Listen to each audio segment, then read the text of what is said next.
Factor है त्याग का और हर परिस्थिति में सकारात्मक बने रहने का।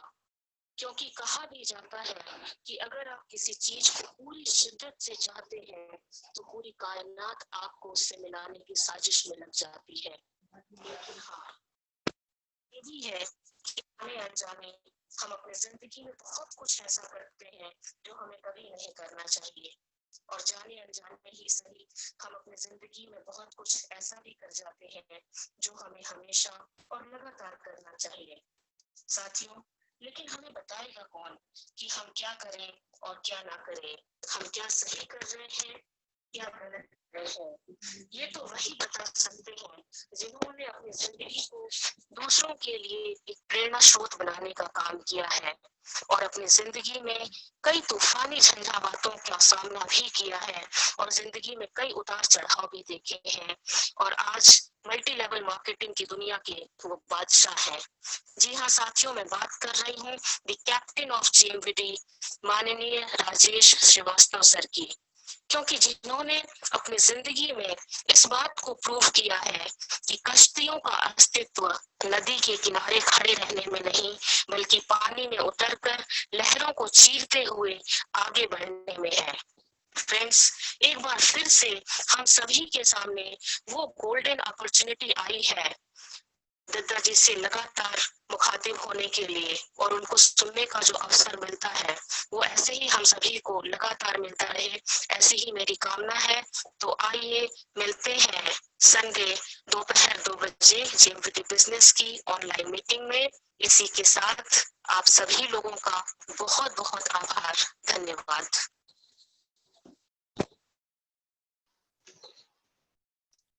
जय जेएमवीडी दोस्तों, आज बहुत खुशी की बात है। एक तो फादर्स डे है, दूसरा हमारी कंपनी में शिवांशु जी का जन्मदिन।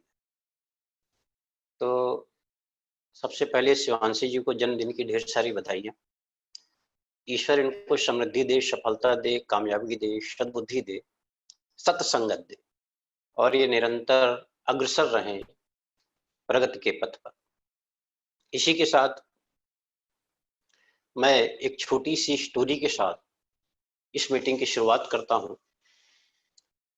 और इस मीटिंग का जो अभिप्राय है वो शुरुआत में ही कहा है कि सफलता कैसे निश्चित हो। ये सफलता एक बहुत अद्भुत चीज है, हम में से हर कोई चाहता है। दुनिया में कोई ऐसा जन्मा नहीं जिसे सफलता नहीं चाहिए, ऐसा कोई है ही नहीं जिसे सफलता नहीं चाहिए।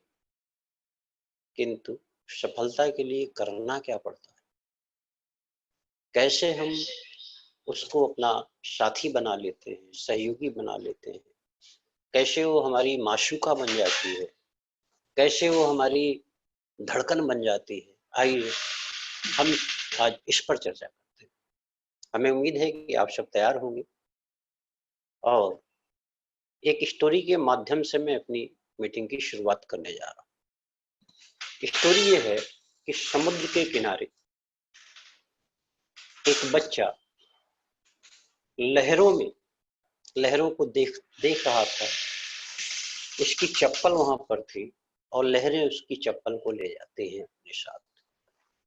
अब बच्चा जिसकी चप्पल लहरों के साथ चली गई, वो अपने मन में समुद्र के प्रति अभिप्राय बनाता है कि समुद्र जो है। दूसरी ओर जब कुछ आगे बढ़ा जाता है तो देखा जाता है कि कुछ मछुआरे बहुत सारी मछलियां पकड़कर किनारे लेकर आते हैं, और वो उस मछलियों से इतना प्रसन्न है कि समुद्र को अपना जीवन, अपना अन्नदाता, अपना सब कुछ मानते हैं। थोड़ा और आगे बढ़ने पर एक पिता का जवान बेटा समुद्र में डूबकर मर गया होता है। अब वो बिलख रहा है और समुद्र को हत्यारा मान रहा है। थोड़ा और आगे बढ़ते हैं तो देखते हैं एक व्यक्ति समुद्र के किनारे बड़ा मग्न होकर कुछ तलाश रहा था और उसके हाथ में सीप लगती है और उस सीप से एक बहुत सुंदर मोती लगती है, उसे मोती मिलता है। अब उसके मना स्थिति में समुद्र के प्रति या आभार प्रकट करने का होता है कि वास्तव में समुद्र बहुत ही दानी है। यहाँ पर समुद्र वही है, लेकिन हर एक व्यक्ति का अभिप्राय बदल रहा है। मैं कुछ अपनी स्टोरी के साथ और आगे बढ़ता हूँ, वो निजी स्टोरी के साथ। मुझे याद है जब मैं क्लास 5 में था तो अक्सर मेरे माता पिता संडे को हमें फिल्म दिखाने ले जाया करते थे। तो मैं संडे को जब फिल्म देखने जाया करता था तो मेरे दिमाग में एक बात आती है कि यार ये हीरो लोगों की जिंदगी बहुत अजब होती है। मतलब ये कितना अजीब गरीब इनका सब कुछ। अब जब ऐसा मेरे दिमाग में आता है तो मेरे मन में होता है कि क्यों ना मैं मुंबई जाऊं और इन लोगों से मिलूं। अब जब मेरे मन में ऐसा आता है कि क्यों ना मैं मुंबई जाऊं और मैं इन लोगों से मिलूं, तो अब मेरा मन तो उनसे मिलने का हो जाता है। उम्र बहुत छोटी, मैं जनरल स्टोर की दुकान पर अक्सर जाता था घर का सामान लेने। तो वहां पर एक मुंबई से कोई अजनबी आए हुए थे और बातचीत चलने लगी कि भाई आप मुंबई में क्या करते हो। तो उन्होंने बड़ी बड़ी बातें की थी, मेरा भी ध्यान आकर्षित हुआ। तो मैंने कहा कि भाई हमको कुछ हीरो से मिलना है, तो अगर वहां पर मुंबई में कैसे मिला जा सकता है। तो उन्होंने कहा कि कुछ नहीं, वो सुबह सब 4 बजे घूमने निकलते हैं, उसी समय मिला जा सकता है। तो बात जो है, उन्होंने मुझको छोटा सा लड़का देखते हुए उनके मन में कुछ चालाकी आई। तो उन्होंने कहा कि अगर तुम मुंबई चलना चाहो तो मैं तुम्हें ले चलता हूँ, तुम घर से थोड़ा बहुत पैसा ले लेना और वहां चलना, मैं घुमा के तुम्हें हीरो से मिलवा के वापस लेते आऊंगा। क्लास 5, उम्र छोटी, फिल्मी दुनिया, अभिप्राय हीरो से मिलना। अब मैं बिना बताए घर से हीरो से मिलने उस अजनबी व्यक्ति के साथ निकल पड़ता। वो रास्ते भर मेरे से पूछता है पैसा लिए? हमने कहा हाँ बहुत सारा पैसा है हमारे पास। अब जब मुंबई हम पहुंच जाते हैं तो पूछता है कि भाई कुछ पैसा वैसा दो तो हम तुम्हारी सारी व्यवस्था करें। तो हम पैसा निकालते हैं तो कुल मिला के हमारे पास 150 रुपए होते हैं। उसने कहा, वो कहता है बस? हमने कहा यही तो हमारे गुल्लक में था और मैं वो लेके आया हूँ। अब उसके दिमाग में हमारे प्रति जो भाव था वो बदल चुका था। वो मुझे जो है कहता है कि यार 100 रुपए आप हमें दो, मैं आ रहा हूँ, तुम यहीं बैठकर इंतजार करना। मैं उसे 100 रुपए दे देता हूँ, मैं इंतजार करने लगता हूँ। वो बाबू साहब आते ही नहीं। रात हो जाती है, फुटपाथ पर बैठे बैठे। अब मुझे धीरे धीरे, मैं क्लास 5 में था लेकिन मेरी मानसिक स्थिति ये समझने लगी कि ये व्यक्ति मुझे छोड़कर चला गया। अब मैं क्या करूं? घर से तो मैं भाग के आया था। अब सुबह होती है किसी तरीके से, और उस सुबह के बाद मैं यहाँ पर आपको ये बताना चाहता हूँ कि सोच जो है इंसान के जीवन में क्या क्या लेकर आती है। अब जब सुबह होती है तो मैं वापस भी जाना चाहता हूँ अपने घर, और पैसे का अभाव भी है, जानकारी कुछ है नहीं। तो चाय की दुकान पे जाता हूँ, कुछ पूछता हूँ तो उसके दिमाग में आता है ये छोटू जो है हमारे यहाँ नौकरी कर ले, चाय देने का काम कर सकता है। ऐसे मैं जहाँ जहाँ जाता हूँ देखता हूँ हर एक व्यक्ति किसी न किसी अभिप्राय से जुड़ना चाहता है और वो मानता है कि छोटू जो है आएगा कुछ काम करेगा। लेकिन मैं अपने दिमाग में एक बात सोचता हूँ कि मुझे किन्हीं परिस्थितियों में किसी के यहाँ नौकरी नहीं करनी है और मैं कैसे कुछ पैसा इकट्ठा करके जाऊं। मुझे आज भी याद है चर्च गेट जहाँ से यूनिवर्सिटी कुछ दूरी पर पड़ती है, वहाँ पे एक रहमान जी थे, उनकी जीन्स की फुटपाथ पर दुकान थी। मैं उनके पास खड़ा हुआ, मैंने कहा कि भाई, मैं जो है आपका कुछ जीन्स बेचना चाहता हूँ। तो उसने कहा कि मेरी दुकान पर कोई जगह नहीं है। हमने कहा नहीं, ऐसा नहीं है, आप हमें अगर 2-3-4 जीन्स दे दें तो मैं ही घूम घूम कर बेचूंगा। तो उसने कहा अगर आप लेके भाग जाएं तो। मैंने उसे विश्वास दिलाया। उसने कहा तुम्हारी इतनी छोटी सी उम्र है, तुम कैसे आए? तो मैंने उसको सारी स्टोरी बताई। उसको दया आ गई और उन्होंने मुझे 4-5 जीन्स दिया और मैं घूमकर बेचना शुरू किया। ईश्वर की बहुत बड़ी कृपा कि जीन्स हमारे बिक गए और हमें 30-40 रुपए फायदा भी हुआ। इस तरीके से मेरी रोजमर्रा की जिंदगी स्टार्ट हो गई। मैं 30-40-50 रुपए कमा लेता था। घूमने लगा मैं मुंबई।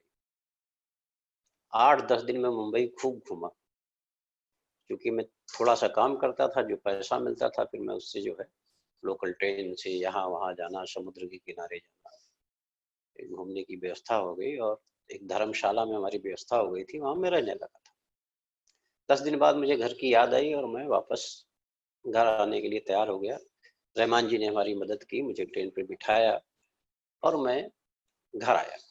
घर आता हूँ तो निश्चित है माँ बाप का क्या व्यवहार होगा, वो सब हमारे साथ हुआ।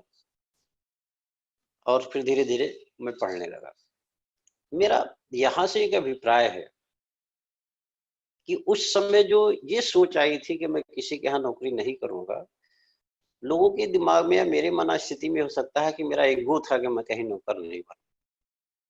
लेकिन कहीं ना कहीं एक नया रास्ता था, कहीं ना कहीं एक आत्मविश्वास का जन्म हुआ था जो जीवन में हुआ। और उसका एक दूसरा चरण भी आता है। वो दूसरा चरण क्या आता है कि जब मैं 8th क्लास में था तो मेरे माता पिता दोनों की तबीयत इतनी ज्यादा खराब हो गई कि वो जीवन और मरण से संघर्ष कर। मैं घर का बड़ा, अब मेरे सामने रास्ता ये था कि उस उम्र में ही मुझे अपने कुछ भाइयों, छोटे भाइयों को और सबका देखरेख करने की जिम्मेदारी आ गई। हो सकता है ईश्वर ने वो दिन हमें इसीलिए दिखाया हो कि मेरा आत्मबल बड़ा हो। और हुआ भी वही कि मैं धीरे धीरे कुछ ना कुछ काम करके मैं इस रास्ते पे जरूर आ जाता था कि घर में कैसे काम चलेगा, कैसे खर्चा चलेगा। वैसे तो माता पिता दोनों गवर्नमेंट जॉब में रहे, लेकिन गवर्नमेंट जॉब में होने का एक सबसे बड़ा जो कहिए कि उनके यहाँ की जो व्यवस्था है, उसमें जब आप बीमार हो जाते हैं, मेडिकल पे जाते हैं, तो उस समय आपको सैलरी नहीं मिलती। सैलरी तब मिलती है जब आप मेडिकल वापस जाके ज्वाइन करते हैं और डॉक्टर जब आपका मेडिकल आपको बना के देता है कि अब आप स्वस्थ हो गए हैं, फिर उसके बाद सैलरी की व्यवस्था शुरू होती है। लेकिन वो समय क्योंकि माता पिता जी दोनों बीमार और कंधे पे जिम्मेदारी, तो उस कंधे पे जो जिम्मेदारी आई उसने फिर से एक आत्मबल दिया। और वो आत्मबल कुछ इतना मजबूत हुआ, इतनी बढ़िया तरीके से मजबूत हुई कि साल भर मेरे माता पिता बीमार रहे और साल भर घर की व्यवस्था किसी न किसी तरीके से चलती थी। मेरा एग्जाम भी था उस समय, 8th क्लास का एग्जाम बोर्ड की तरह हुआ करता था। अब मैं जब एग्जाम देने जाता हूँ तो मेरा जो है ये होता है कि आप परीक्षा दे ही नहीं सकते क्योंकि आपकी अटेंडेंस शार्ट है। और जिस स्कूल में मैं पढ़ रहा था वहाँ ये था कि मेरे स्कूल में यदि बच्चा फेल हो जाएगा तो उसका रिजल्ट जो है उसकी वजह से हमारे स्कूल की बदनामी हो। तो किसी तरीके से कुछ गार्जियंस जो पिताजी के हमारे मित्र वगैरह थे, उनसे जब मैं मिलता हूँ वो लोग जाते हैं प्रिंसिपल से बात करने के लिए। तो प्रिंसिपल इस बात पे एग्री होता है कि मैं इनका टेस्ट लूंगा, अगर ये टेस्ट में पास हो जाते हैं तो मैं इनको परीक्षा में बैठने दूँ। उन्होंने टेस्ट लिया और ईश्वर की कृपा रही कि जिस भी तरीके का प्रश्न मेरे से पूछा गया उन सब का आंसर उनको मिला और बड़े संतुष्ट हुए। उन्होंने मुझे शाबाशी दी और उन्होंने कहा कि तुम बहुत अच्छे नंबर ला सकते हो, मैं भरोसा है। और हुआ भी यही कि बहुत अच्छे नंबर से मैं पास हुआ। जिले में एक अच्छी पोजीशन आई, तारीफ हुआ, पेपर में फोटो वगैरह भी उस समय निकले। माता पिताजी बहुत प्रसन्न हुए, माता जी पिताजी सब ठीक हो गए और धीरे धीरे सब अपना काम चलने लगा। लेकिन यहाँ पर एक बात आई कि धीरे धीरे मेरे अंदर ये आदत आ गई कि मैं किसी से खर्चा लेता नहीं था। मतलब जिसे कहते हैं पॉकेट मनी, जिसे कहते हैं अपनी जरूरतों के लिए कोई माता पिता से खर्चा लेना, वो सब कुछ मेरा बंद हो गया। इसलिए बंद हो गया कि मुझे आदत सी पड़ गई कुछ ना कुछ इनकम करने की, और मैं कुछ ना कुछ इनकम कर लेता और धीरे धीरे हमारी सारी व्यवस्थाएं बहुत अच्छी तरीके से चलती रहती। मैं पढ़ाई भी कर रहा था, और क्योंकि ये एक ऐसा सिस्टम था जहां पर माता पिता जी को लगता था कि ये जो है अपने मन की करने लगे हैं, हमारी सुनते नहीं हैं। उनको लगता था कि इसको जो है अब ये सब चीजें छोड़ देनी चाहिए, लेकिन मेरे आदत में थी कि ना, मैं इसे छोड़ नहीं सकता, मैं इसे करता रहूंगा। तो हुआ ये कि मैं उस व्यवस्था में माता पिता जी के साथ रहते हुए एक अलग तरह का मेरी सोच हो गई। तो मुझे एक अलग कमरा भी दे दिया गया, क्योंकि मैं अक्सर रात में देर में आता था, तो देर में आता था तो कौन दरवाजा खोले, कौन क्या करे, तो मुझे एक चाबी मिल गई और एक कमरा मिल गया कि अब आप यहीं पर रहेंगे। तो मैं भी उसी तरीके से रहने लगा। मेरा पढ़ाई लिखाई भी मेरे हिसाब से चलती थी, सब कुछ मैं घर पे पढ़ना होता था, रात में पढ़ना होता था, कुछ ना कुछ काम करना होता था, वो सिलसिला चलने लगा। और उसका एक दूसरा रास्ता भी बनकर आया कि मेरा 22 भाइयों का परिवार था। 22 भाइयों का परिवार का तात्पर्य कि मैं, मेरे ताऊ, मेरे चाचा, मेरे फूफा जी, मेरे मामा जी, ये सब लगभग लगभग एक ही शहर में रहते थे। तो सारे भाई जो है वो मुझसे छोटे थे, मैं ही सबसे बड़ा। अब जब कभी भी किसी भाइयों को कोई आवश्यकता होती थी, तो पुरानी आदत थी हमारे यहाँ, मतलब माता पिता इतने सख्त हुआ करते थे, वैसे हमारे फूफा भी सख्त हुआ करते थे, मामा चाचा इतना सख्त हुआ करते थे बच्चों के प्रति कि कहते हैं जैसे आज हम लोग एक दोस्त की तरह रहते हैं, उस समय दोस्तों की तरह नहीं रहा करते। उस समय ये था कि अगर पिताजी कहीं दिख जाएं तो हम लोग छुप जाया करते थे। ये बच्चों में ऐसा था कि कहीं ऐसा ना हो कि कुछ गुस्सा आ जाए, मारा पीटी हो जाए। तो हमको लगता है कि उस समय गार्जियन का भी एक नेचर हुआ करता था। वो गार्जियन कुछ इस तरीके से नेचर उनका हो जाता था कि अपने दोस्तों से जब मिलते थे तो वो ये सोचते थे या बताते थे कि आज मैं अपने बेटे को कैसे मारूंगा, कैसे उसका आज मैं खबर लूंगा। वो लोग ऐसे मूड से चलते थे। तो ऐसा होने लगा तो सारे बच्चे धीरे धीरे मुझसे घुलने मिलने लगे। जिसकी जो जरूरत होती वो आते, आने के बाद कुछ ना कुछ हमसे जो बन पड़ता मैं करता रहता।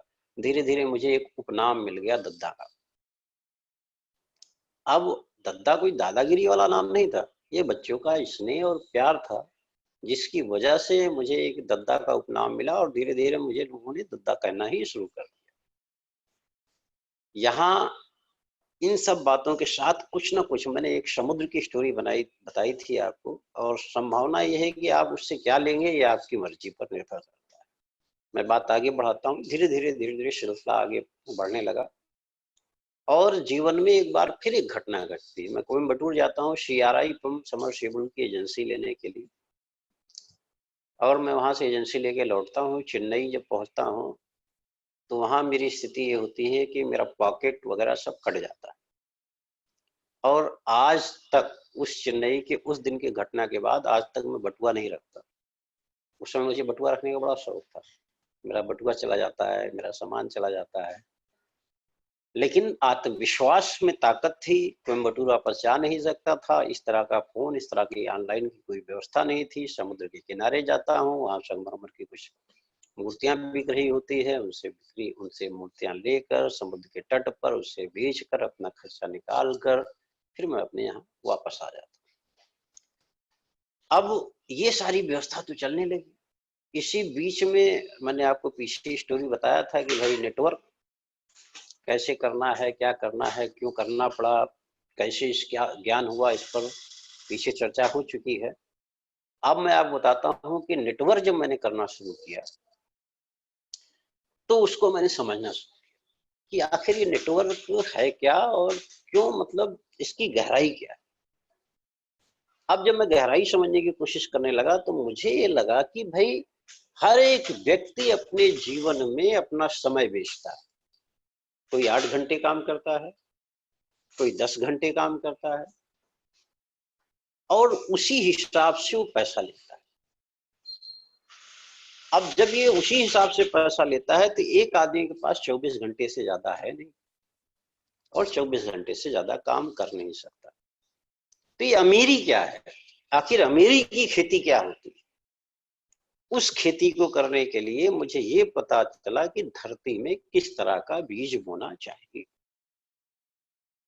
अब मैंने उस बीज को बोना शुरू किया, जिस बीज का नाम है समय। वो कैसे बोया जाता है हमें पता है कि आप सब लोग भली भात जानते हैं। जानना अलग बात है और करना अलग बात है, दो अलग अलग बातें हैं। हम में से बहुत सारे लोग ये जानते हैं कि सुबह उठना क्यों जरूरी है, लेकिन मानते नहीं। ऐसे ये जानना कि नेटवर्क क्या है, हम में से सब कोई बहुत भली भात जानने लगे, लेकिन उसकी खेती कैसे होगी, उसमें क्या श्रम करना होगा, ये मेन विषय। और उस श्रम के लिए हम कितना तैयार, ये समझने वाली बात है। सबसे पहले तो हमें ये जानना चाहिए कि हम कौन सी खेती करने जा रहे हैं। नेटवर्क का मतलब है समय को बढ़ाना। दुनिया में कोई भी अमीर है तो उसके पास सबसे ज्यादा समय है। आप सब जानते हैं टाटा के बारे में, रिलायंस के बारे में। अभी रिलायंस की जितनी भी पेट्रोल टंकियां हैं, आज लगभग 9500 टंकी है उनके पास देश में, और हर टंकी से केवल उनको 20% लाभ चाहिए। अब आप समझ लो, एक टंकी यदि 24 घंटे काम करता है तो कितने हो गए, 9500, और उनका लाभ कितना हो गया। यानी नेटवर्क का मतलब ये है कि समय की खेती करना। और जब मैं नेटवर्क में आया तो गो डायमंड, गो डायमंड, गो डायमंड, आखिर डायमंड कहाँ मिलता है। तो डायमंड की जब खोज होने लगी तो ये पता चला कि डायमंड तो भैया कोयले की खदान में मिलती।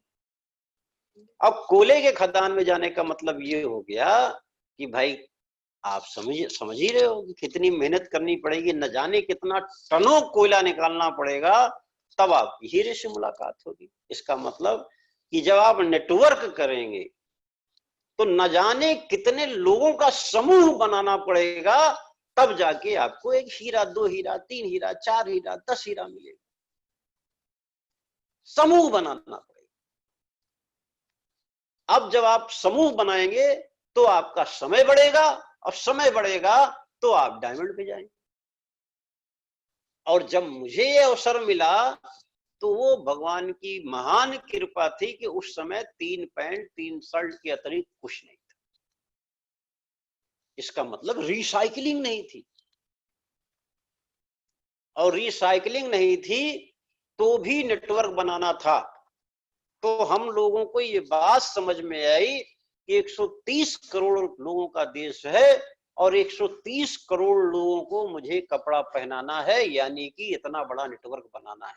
एक बार जिसे आपने पहना दिया दोबारा पहनेगा नहीं पहनेगा, उसकी ख्वाहिश क्या है ये इच्छा पूछे बगैर आप आगे बढ़ते जाइए, आगे बढ़ते जाइए। दिन दिन दिन प्रतिदिन आपको नेटवर्क बनाना पड़ेगा। और हुआ भी ऐसा। हुआ इसलिए कि भाई देने की आदत पड़ गई, धंधा बन गया था, लेना था नहीं। और नेटवर्क में जब मैं आया तो मुझे 6 महीने के अंदर अंदर ऐसी सफलता चाहिए थी जिससे मुझे किसी से कोई पैसा ना मांगना पड़े। ऐसी स्थिति ना हो जाए कि सब काम छोड़ दिया, उसके बाद मैं लोगों के सामने हाथ फैला रहा हूं। तो इस नाते एक जुनून के साथ, एक पागलपन के साथ इस नेटवर्क का आरंभ किया। कोई यस बोले तो बेस्ट, कोई नो बोले तो नेक्स्ट। लेकिन ये कसम थी कि दिन में मुझे अपनी पाइपलाइन बढ़ानी ही है। अगर मैं नहीं बढ़ा पाता हूं तो 6 महीने बाद मेरा हाथ लोगों के सामने फैल जाएगा, और नाकामी बर्दाश्त नहीं थी। इस नाते पागलों की तरह, मैं फिर से कहता हूं, पागलों की तरह मेहनत करनी। और 6 महीने में टेक्निकल अचीवर बनकर मैं उत्तर प्रदेश का पहला टेक्निकल अचीवर बनकर खड़ा। इसके पीछे लॉजिक ये है कि मेरे पास ऑप्शन नहीं था, ऑप्शन नहीं था, और समय से मैंने अपने को बांध दिया था कि मुझे 6 महीने के अंदर कामयाबी चाहिए। और वो 6 महीने के अंदर कामयाबी किस तरीके से दिल में पैदा होती है, कैसी वो चाहत होती है, इस बात को भी समझना। इस बात को समझने के लिए सदियों से एक स्टोरी चली आ रही है, और वो स्टोरी है चाहत। हर नौजवान पीढ़ी इस दौर से गुजरता है, लेकिन हर नौजवान पीढ़ी अपने चाहतों के हिसाब से अपनी जिंदगी जी पाए, ऐसा होता नहीं। क्यों? क्योंकि ये सोच लेना तो बड़ा आसान है कि भाई मुझे इसी लड़की से शादी करना है, अन्यथा मैं शादी नहीं करूं, या मुझे इसी लड़के से शादी करना है, अन्यथा मैं शादी। ये बड़ा आसान है, लेकिन इस कठिन पथ पर गुजरना बहुत मुश्किल और बहुत चैलेंज भरा। और शायद मेरे साथ भी ऐसा हुआ कि मैंने अपनी जिंदगी में जिस चाहत को चाहा उसे हासिल किया। इसका मतलब कि अंतरात्मा में ये पहले से था लगन, चाहे जैसा हो गगन, हमको रहना है हमेशा मगन, और लगन के प्रति हम रहे मगन। ये स्टोरी बन गई, टेक्निकल हो गए, आगे बढ़ने लगे। एक बार हम जयपुर जा रहे थे, और जयपुर जब मैं जा रहा था तो मेरे साथ मेरी पूरी टीम जा रही थी।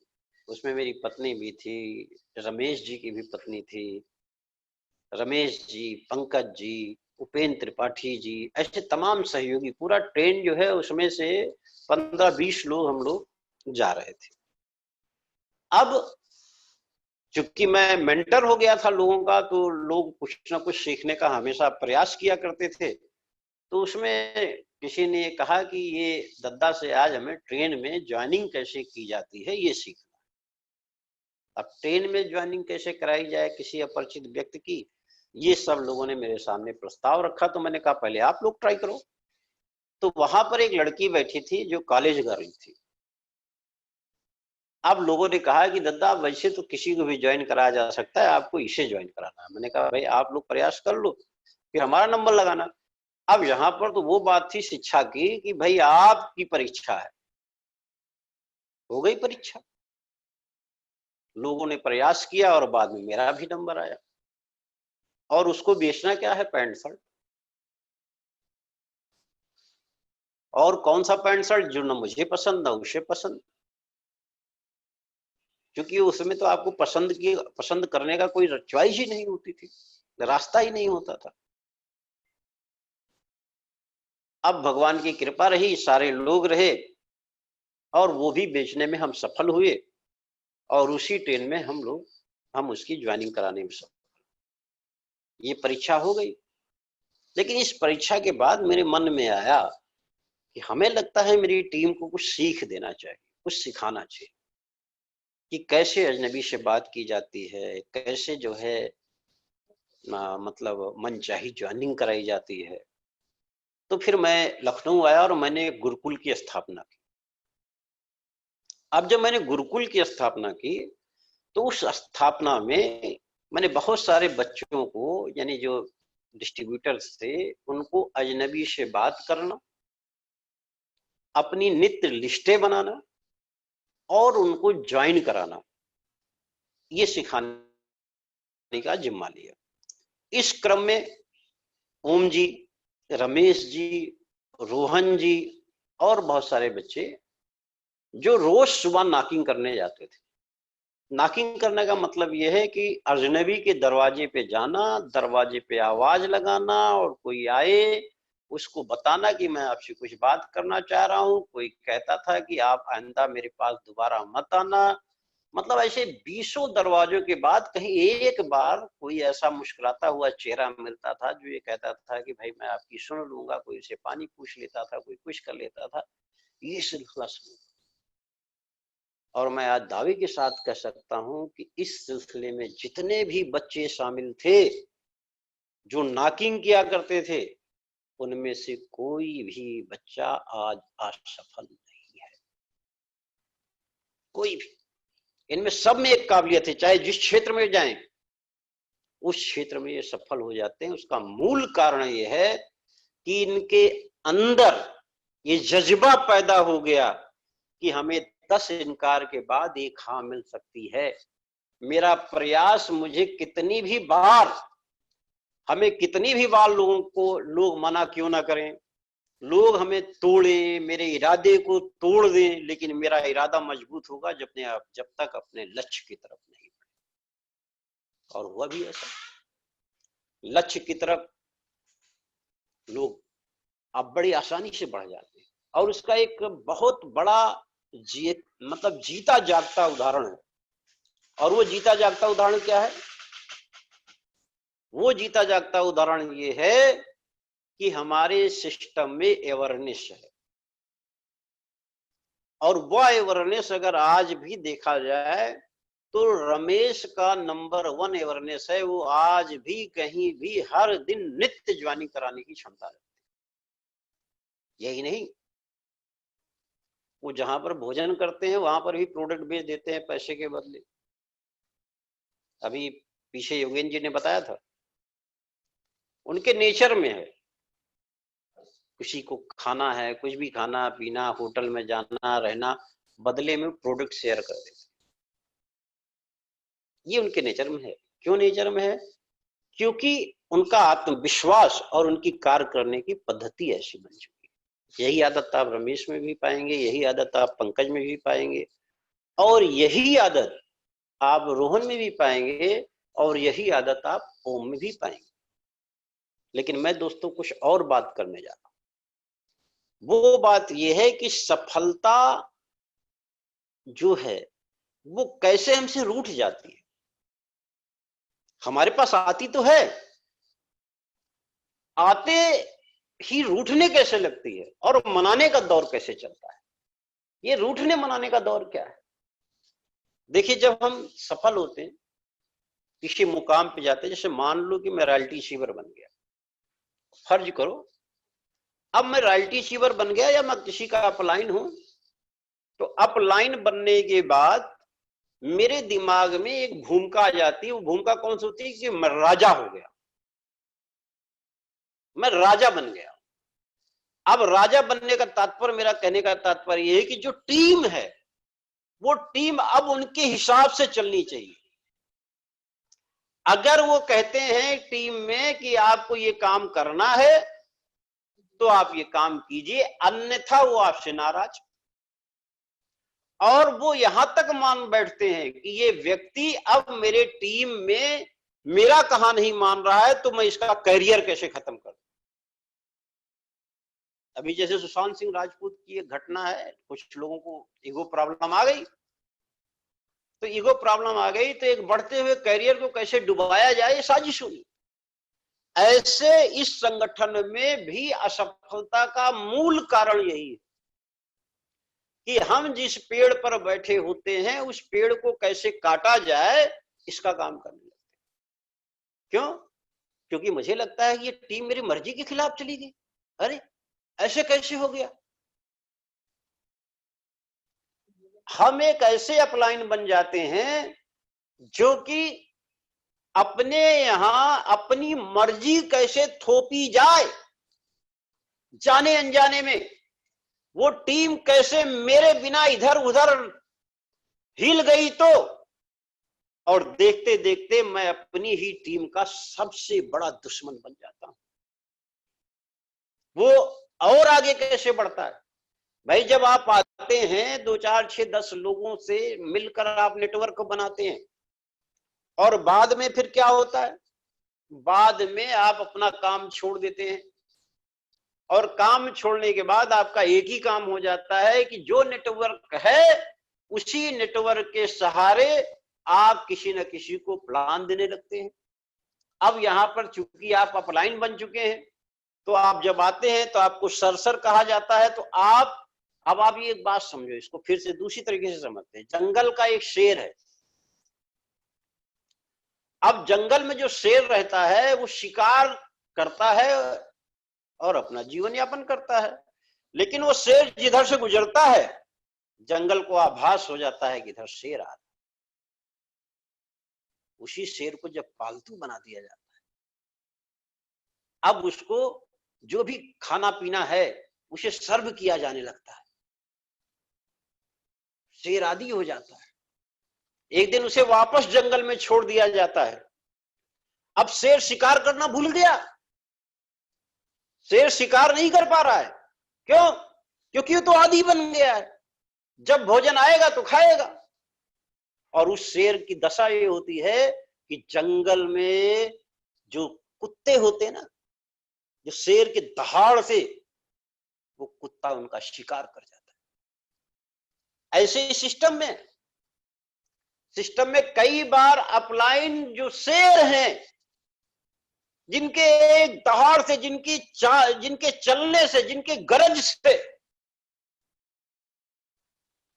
जंगल में भूचाल आ जाया करता था, अब उन्होंने क्या किया, अपनी आदत बदल दी। और जब अपनी आदत बदल दी तो उनको जब कोई शिकार लाके देता है तो वो शिकार करते।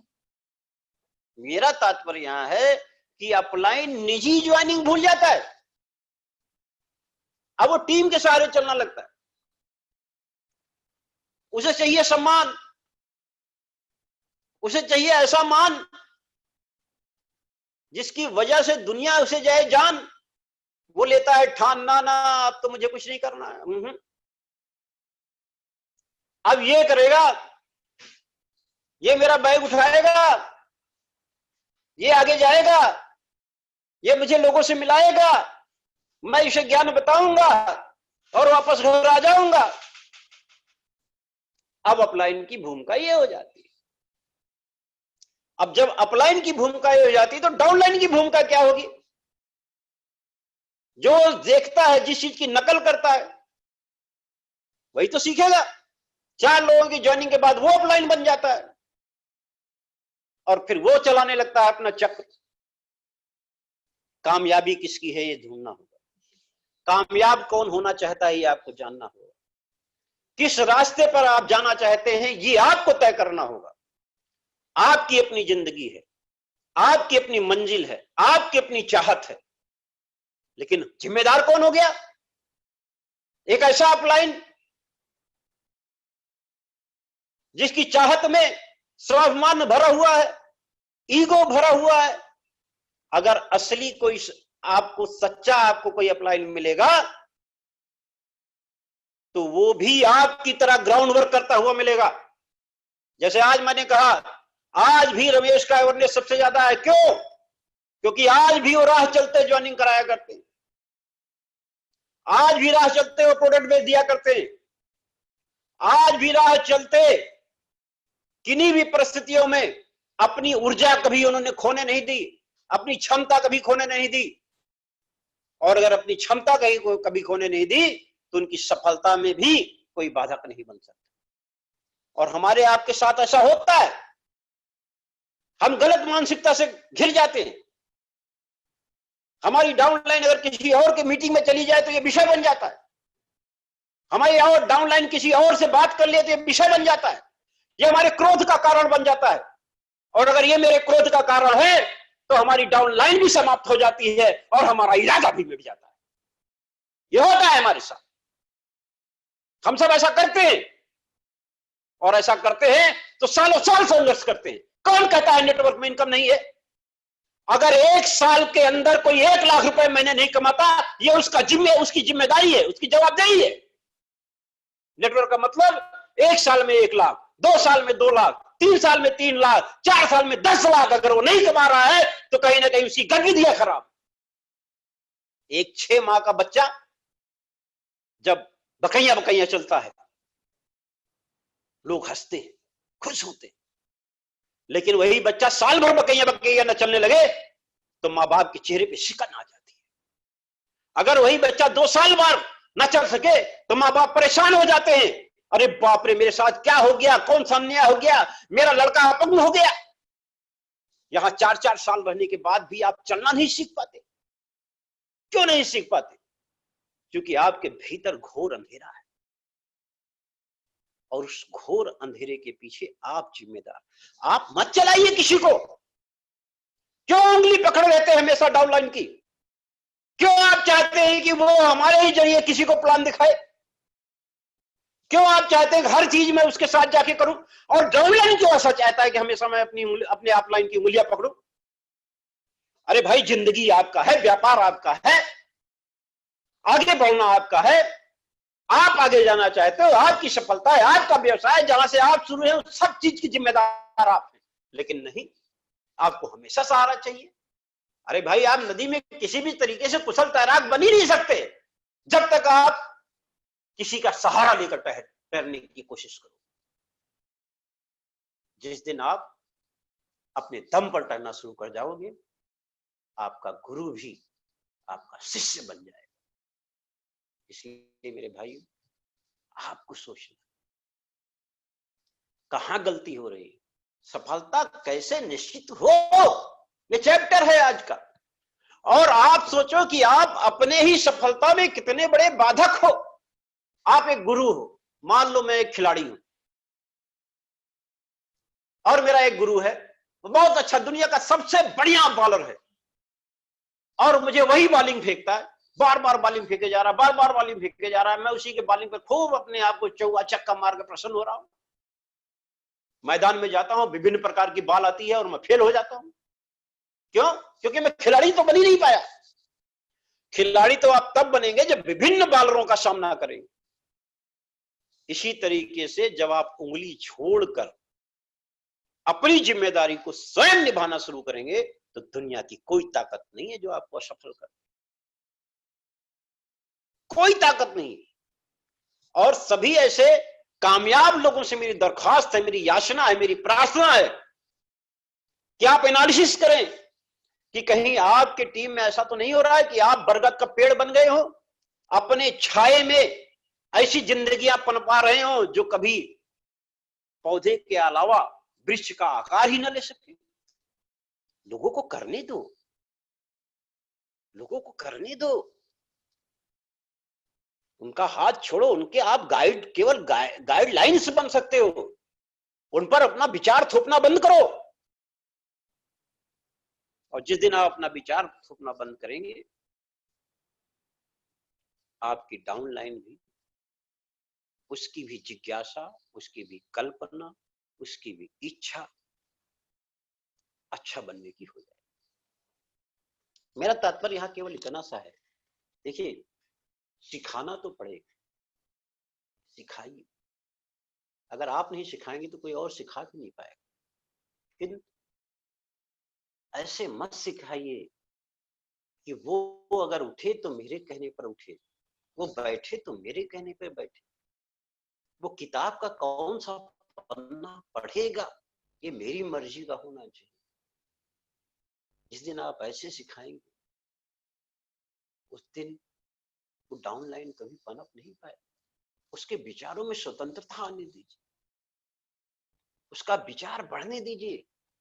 वो जितनी बार टकराएगा उतनी बार कुछ सीखेगा, उतनी बार जितनी बार टकरा। मैं तो कहता हूं कि सुरखरू होता है इंसान ठोकरे खाने के बाद, और रंग लाती है हिना पत्थर पे पिस जाने के बाद। अरे आप जाने तो दो मैदान में, वो आए आपसे पूछे। यहां तो हम इस तरीके का रिश्ता निभाने लगते हैं। मैं गया उसके यहां, उसने मुझे चाय नहीं पूछी, अब वो आएगा तो मैं उससे पानी नहीं पूछूंगा, मैं उसकी तरफ देखूंगा नहीं, रिश्ता नहीं व्यापार हो गया। कौन से रिश्ता निभा, कैसे निभा? इसी कारण आज बहुत सारे लोग असफल हैं। इसमें मेंटर का भी बहुत बड़ा हाथ होता है। जो ग्रेट मेंटर होते हैं वो चाहते हैं, वो उतनी ही बातें करते हैं जितनी अपलाइन की, जितनी डाउनलाइन की जिंदगी की चाहत होती है। भाई, दवा का एक खुराक निश्चित है ना, वो खुराक अगर आप उसे बढ़ा के दे देंगे तो भी डाइजेस्ट नहीं होगी, कम दे देंगे तो भी डाइजेस्ट नहीं होगी, नुकसान हो जाएगा। नियमित देना है। हम देखते हैं कि कई ऐसे लोग हैं, जितनी बार ट्रेनिंग होती है सारे के सारे लोग हर ट्रेनिंग अटेंड क्या करते हैं। अगर अभी सुबह ट्रेनिंग हो तो बैठे मिलेंगे, शाम हो तो बैठे मिलेंगे, दोपहर हो तो बैठे मिलेंगे, क्रियान्वयन होता है जी। अगर आप किसी चीज का क्रियान्वयन नहीं करेंगे, केवल सीखने से थोड़ी ना कुछ होता है। अप्लाई करो। जिस दिन आप अप्लाई करना सीख जाएंगे, उस दिन उसका प्रतिफल भी आपको मिलेगा। बस मन में आ गया, अभी सुबह इनकी ट्रेनिंग हो रही, शाम को इनकी ट्रेनिंग हो, किसी और की ट्रेनिंग हो रही, बस ट्रेनिंग ट्रेनिंग ट्रेनिंग।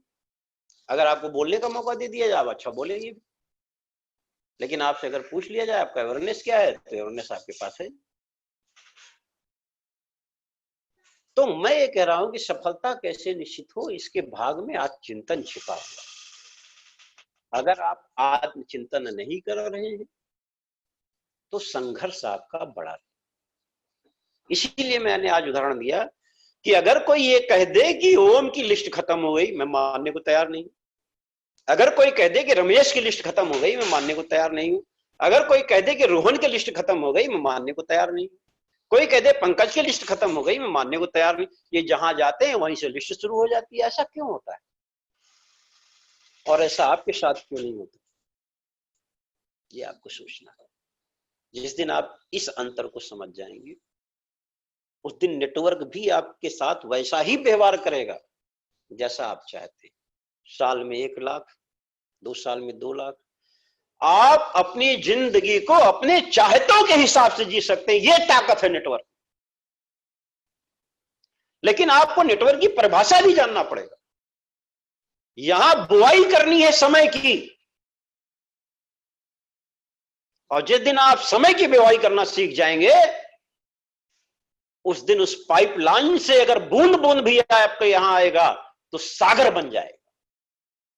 आज इसी क्रम में मैं दिल्ली से एक महिला लीडर, जिससे मैं आपको रूबरू कराना चाहता हूं, मैं शिवांशु जी से अनुरोध करूंगा कि कृपया सुनीता जी को कनेक्ट करें, और उसके बाद बबीता जी, और मैं आप सभी से अनुरोध करूंगा कि समय की पाबंदियों को पहचानिएगा।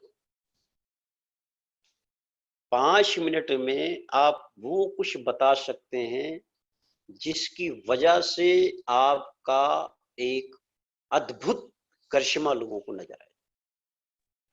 मुझे याद है आज भी, जब मैं स्टेज पे जाया करता था तो स्टेज पर बोला जाता था कि आपके पास 2 मिनट, तो मैं उस 2 मिनट की तैयारी पहले से इतना करके जाता था कि 2 मिनट में मुझे वो शब्द बोलने हैं जिससे आने वाले शब्द में जब मैं माइक लूं तो लोग मुझसे कहें मैं आपको और सुनना चाहता हूं। और ये प्रैक्टिस की मैंने, और उसका एक बहुत सुनहरा अवसर भी हमें मिला। इसी नाते मैं आप सबसे अनुरोध कर रहा हूं कि अपने समय की पाबंदियों को पहचानिएगा। तो मैं शिवांशु जी से कहता हूं कि कनेक्ट सुनीता जी। सुनीता जी बोलें।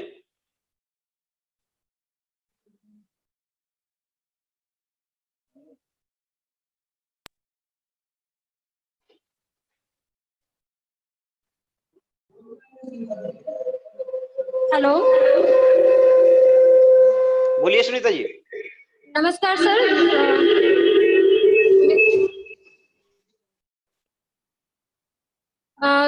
दद्दा जी को मेरा सादर प्रणाम।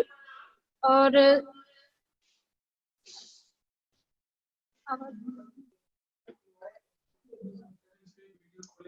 सुनीता जी अपनी वीडियो खोलिए।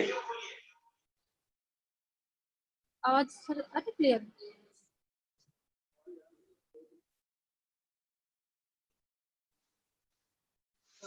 हाँ जी सुनीता जी।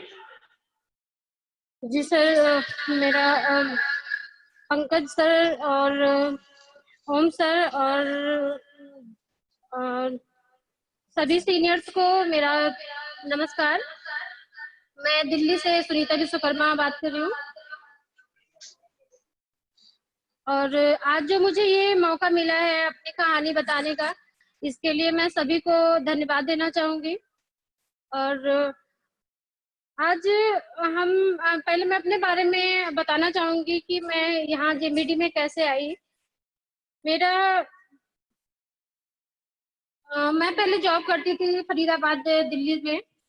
7 साल मैंने जॉब में दिया, और जॉब में मेरा जो सैलरी बढ़ने का प्रोसेस था वो मुझे पसंद नहीं आया, क्योंकि मेरे सपने जो थे वो मुझे नहीं लगा कि मेरे जॉब से साकार होंगे, क्योंकि हम 4 बहनें हैं और मुझे गांव में ये सुनने को मिलता था कि हमारे जो जिनके बेटे नहीं होते हैं उनका घर परिवार या उनका वंश नहीं चलता है, जिसको लेके मुझे एक बात भटकती रहती थी कि मुझे ये सब गलत प्रूफ करके दिखाना है, मुझे अपने पैरों पे खड़ा होना है और अपने माँ बाप का सहारा बनना है, जिससे कि लोग मेरे नाम से भी मेरे माँ बाप को जाने। तो इन्हीं सभी उलझनों के बीच मुझे जेएनबीटी के बारे में बताया गया। तो जब मैं स्टार्टिंग में यहाँ आई तो मेरी सोच बहुत छोटी थी। मेरी सोच ये थी कि मैं यहाँ से ग्राहक बनने आई हूँ, लेकिन उसी में जब मैं प्लान लेने गई तो मुझे उस टाइम ओम सर मिले। ओम सर के लिए मैं बहुत ज्यादा ही थैंकफुल हूँ, क्योंकि उन्होंने जो मेरा विजन था वो क्लियर कर दिया यहाँ से।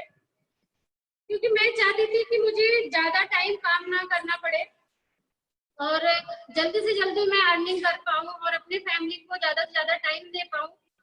तो सर ने मुझे जब प्लान देना शुरू किया तो ये सारा कुछ मेरे लिए बहुत ही नया था, जिसमें मुझे सारी बातें तो समझ में नहीं आई। एक ही बात समझ में आई कि ये बिजनेस मुझे सिर्फ 60 महीने के लिए करना है, क्योंकि जब हम जॉब करते हैं तो हमें 60 साल के लिए करना पड़ता है और 60 साल में हमारी पूरी जिंदगी निकल जाती है। तो जो मेरा ये मेन मुद्दा था कि 60 महीने में मैं इतना अर्निंग कर सकती हूँ कि अपनी फैमिली के लिए बहुत कुछ कर सकती हूँ, अपने सपने पूरे कर सकती हूँ।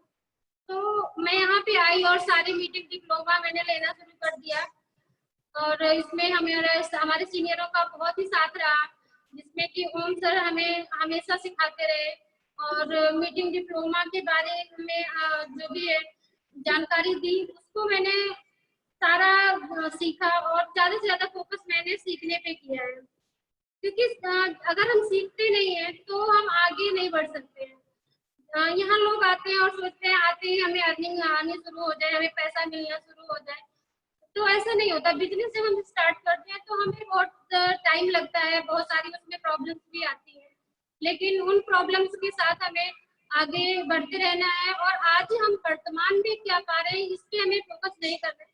हमारा हम यहाँ पे अपना भविष्य सुधारने आए हैं और अगर हम भविष्य को सुधारना चाहते हैं तो वर्तमान की प्रॉब्लम्स को हमें इग्नोर करना पड़ेगा, क्योंकि जब भी बिजनेस करते हैं तो उसमें 2-4 साल हमें लगता ही लगता है और यहाँ तो हमें टाइम दिया गया है 5 साल का, तो हम अभी से क्यों घबराएं, हमें कंटिन्यू अपने बिजनेस को करते रहना है।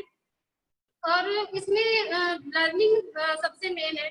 सबसे पहले सीखें और इसके बाद अपना टीम, यहाँ पे हम टीम बनाने आते हैं। अगर हम सिंगल वर्क करते रहेंगे, अगर अकेले फील्ड में भागते रहेंगे तो कुछ नहीं होना है, हमें अपनी टीम के साथ भागना है, टीम ज्यादा से ज्यादा ज्वाइनिंग लोगों को करवानी है और अगर टीम नहीं बना पाए तो यहाँ हम आगे नहीं बढ़ पाएंगे, क्योंकि ये नेटवर्क का बिजनेस है, ज्वाइनिंग पे फोकस करना है।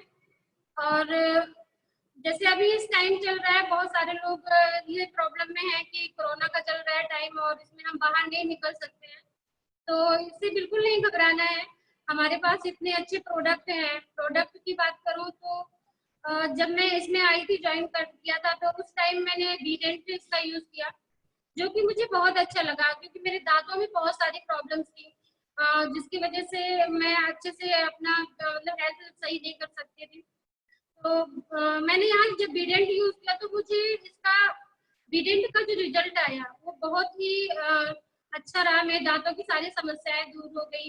फिर मैंने इसमें तुलसी यूज किया और इसके साथ मैंने अपनी मम्मी को वंडर लाइफ दिया, जो कि देख के जिसका रिजल्ट देख के मुझे बहुत अच्छा लगा कि इसको लेके हम बहुत आगे बढ़ सकते हैं। और जब मैं आई थी उस टाइम यहाँ पे 400 से 500 प्रोडक्ट थे, लेकिन आज इन 2 सालों में 2 साल हो गए मुझे ज्वाइन किए, 2 सालों में यहाँ पे 800 प्लस प्रोडक्ट हो गए। और प्रोडक्ट, जिस कंपनी में प्रोडक्ट अच्छे हैं वहां पे कामयाबी आने से कोई नहीं रोक सकता है। तो बट हमें अपने प्रोडक्टों पे विश्वास होना चाहिए, अपनी कंपनी पे विश्वास करना चाहिए और आगे बढ़ते रहना चाहिए। मीटिंग और डिप्लोमा लगातार करते रहना चाहिए। प्लान प्लान हमें खुद सीखना पड़ेगा दिखाना, क्योंकि हम कई बार क्या होते हैं लीडर के अपने जो अपलाइन होते हैं उनके भरोसे बैठ जाते हैं और जिसकी वजह से हमारा आगे प्रोग्रेस नहीं हो पाता है। तो सबसे बेटर यही है कि आप लोग अपना यह क्लास सीखें, खुद सीखें, दूसरा अपनी टीम को सिखाएं और आगे बढ़े। तो मैं इतना ही टाइम लेती हूँ और अपनी बारी को यही भी विराम देती हूँ। थैंक यू आप सभी को।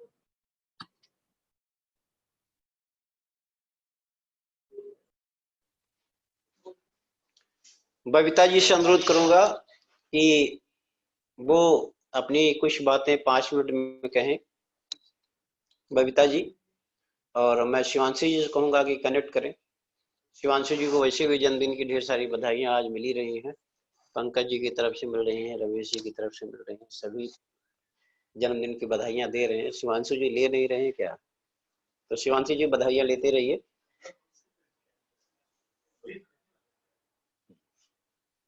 आज पूरे देश की तरफ से शिवांशी जी को जन्मदिन की ढेर सारी बधाई। और बबीता जी कनेक्ट हो पाई? तो यस बबीता जी, आपकी आवाज आ रही है, शुरू करें आप। बबीता जी।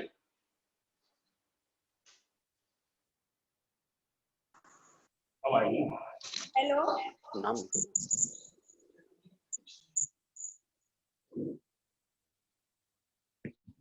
आवाज आ रही है सर जी? हेलो, आ रही है आवाज? नमस्कार सर जी, पूरी दिल्ली एनसीआर की टीम की तरफ से आपको बहुत बहुत नमस्कार। और मेरा नाम बबीता है। कुछ सर आपको बहुत बहुत धन्यवाद करना चाहती हूँ मैं कि इतने अच्छे प्रोडक्ट, इतनी अच्छी जेएमवीडी सिस्टम, और इस सिस्टम में जो जिस तरीके से आपने इस सिस्टम का निर्माण किया है, हर एक इंसान सक्सेस हो सकता है। इसके लिए आपका तहे दिल से शुक्रिया। और हमारे बीच ओम सर इस सिस्टम को इतनी बारीकी से हमें सिखाते समझाते हैं।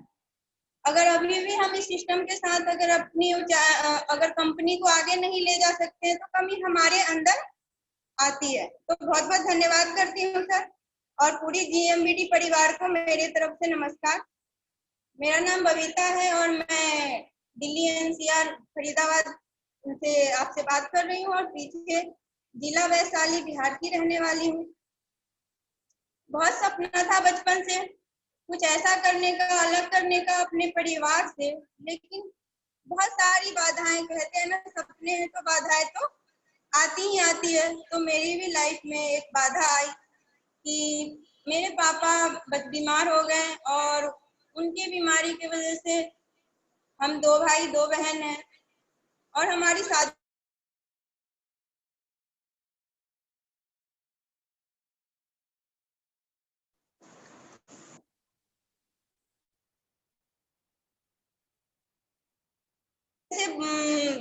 सपनों पे जैसे लॉकडाउन अभी लगा है, वैसे ही मेरे सपनों पे भी लॉकडाउन लग गया था, रुक गई थी कहीं।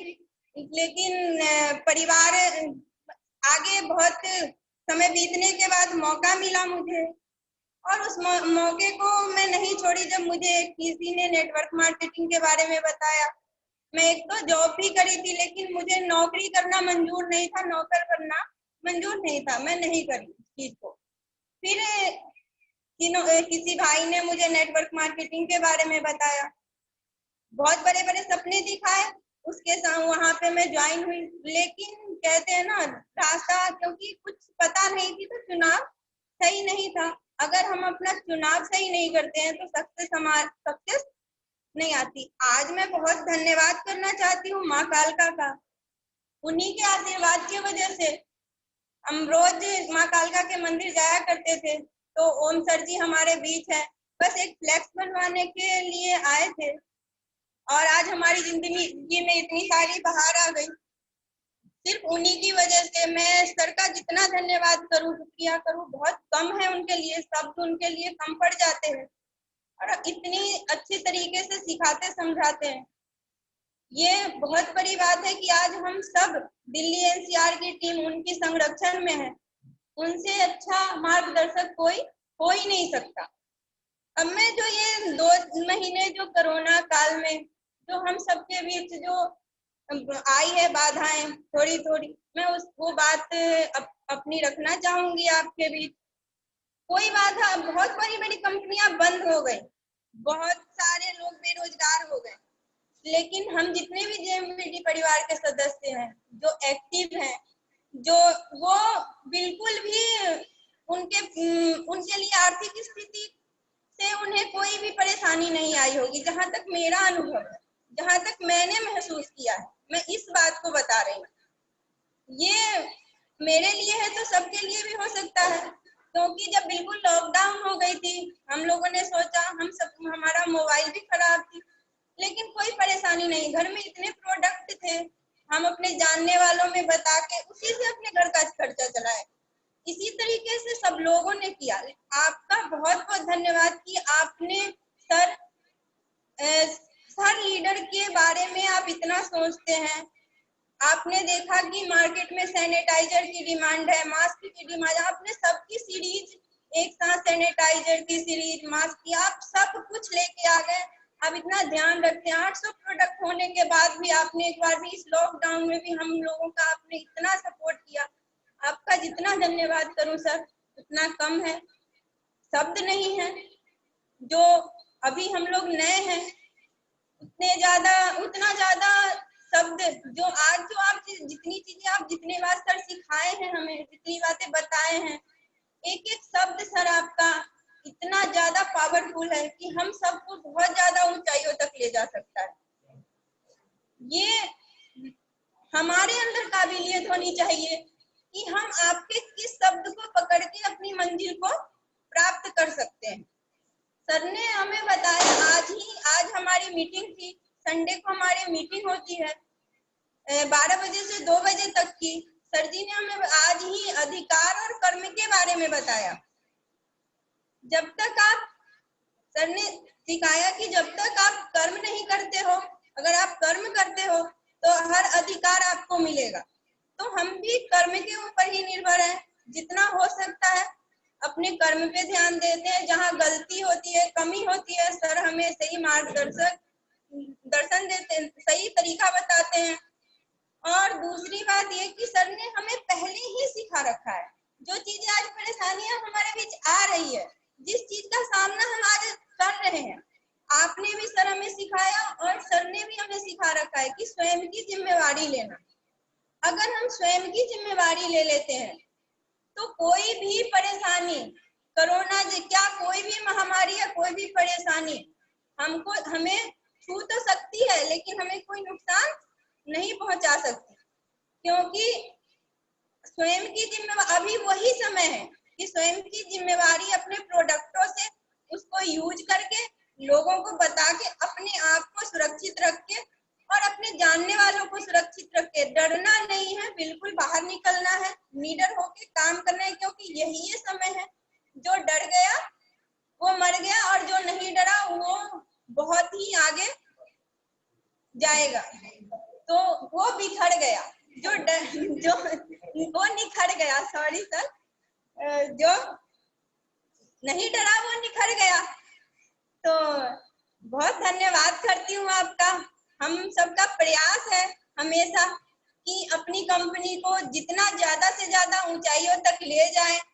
आप जितने भी प्रोडक्ट बनाते हैं, हम ज्यादा से ज्यादा लोगों तक ले जाएं। अपनी पाइपलाइन इतनी बड़ी बनाएं, अपनी क्षमता इतनी बढ़ाएं, बिल्कुल रुके नहीं, डटे रहे, चाहे कितनी भी बाधाएं आ जाए, उस बाधाओं को पार करके हम और विजय जी दोनों लगातार प्रयास करते रहते हैं निरंतर। और इसके बीच सतीश सर, मुकेश सर, हमारे अपलाइन है दिल्ली एनसीआर से, वो भी हमें बहुत अच्छा सिखाते हैं। हमारी ग्रो लाइन इतनी अच्छी है, एक एक बात इतने अच्छे से समझती है। बहुत ही अच्छा लगता है जेएमबीडी परिवार के बीच, जेएमबीडी में आके अपने आप को मैं ये बहुत अच्छा समझती हूँ कि ये जूम मीटिंग, अगर लॉकडाउन नहीं होती तो शायद जूम मीटिंग नहीं होती और हर रविवार बार बार सर आपको सुनने का मौका नहीं मिलता। तो हमारे लिए तो ये बहुत ही अच्छा मौका है। इस मौके को हम जितना ज्यादा से ज्यादा भुना सके उतना अच्छा है। तो यही प्रयास है हमारा मेरा और हम सब का, दिल्ली एनसीआर की पूरी टीम का प्रयास है कि यहाँ से जेएमबीडी बिजनेस इतना आगे जाए कि सबसे ज्यादा दिल्ली एनसीआर की टीम का नाम हो।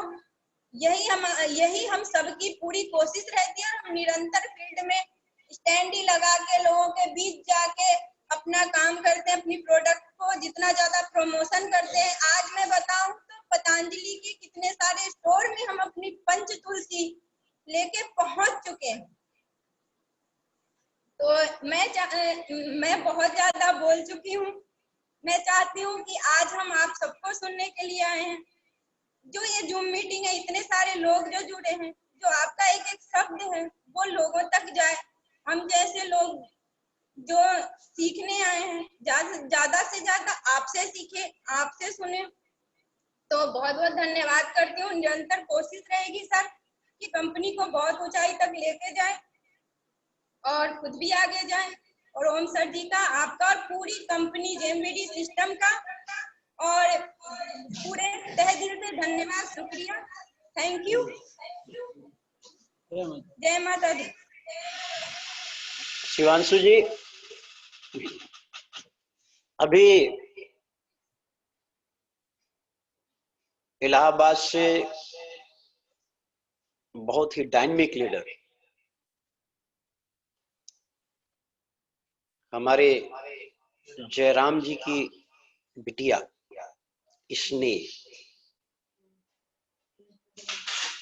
इसने मैं इसके बारे में सुनता रहा। मैंने YouTube पे भी इसकी वीडियो देखी। बहुत अजब क्षमता है इस बच्चे में। और मैं आज पहली बार इससे रूबरू हो रहा हूँ। तो इसने जी, कृपया आप आए। मैं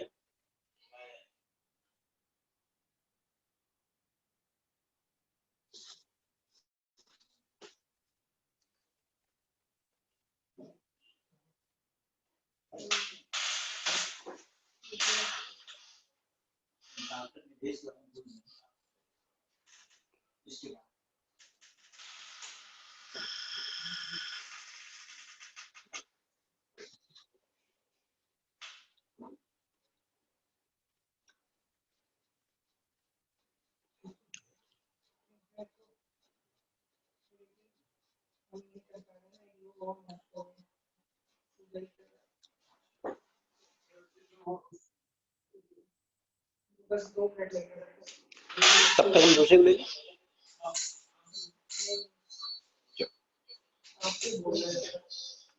नहीं, अगर आप अच्छा दूसरे को ले नहीं पा रहे तो ये आवाज गूंज क्यों रही है? तो स्नेह जी की हो रही है। बहुत जल्दी ही स्नेह जी आपसे कनेक्ट हो जाएंगे। इसके बाद रोहन जी हैं कर्नाटक से, और भिलाई से हैं डॉक्टर निधेश जी। डॉक्टर निधेश जी पिछली बार उन्होंने अपनी बातें बहुत अच्छे ढंग से रखी थी, और हमें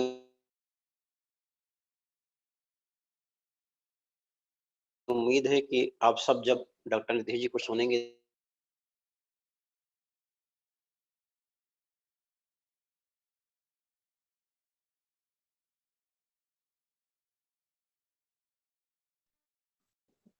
सीखेंगे ही नहीं, बल्कि हमें ऐसा लगता है कि उस माध्यम से एक नया रास्ता तय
जी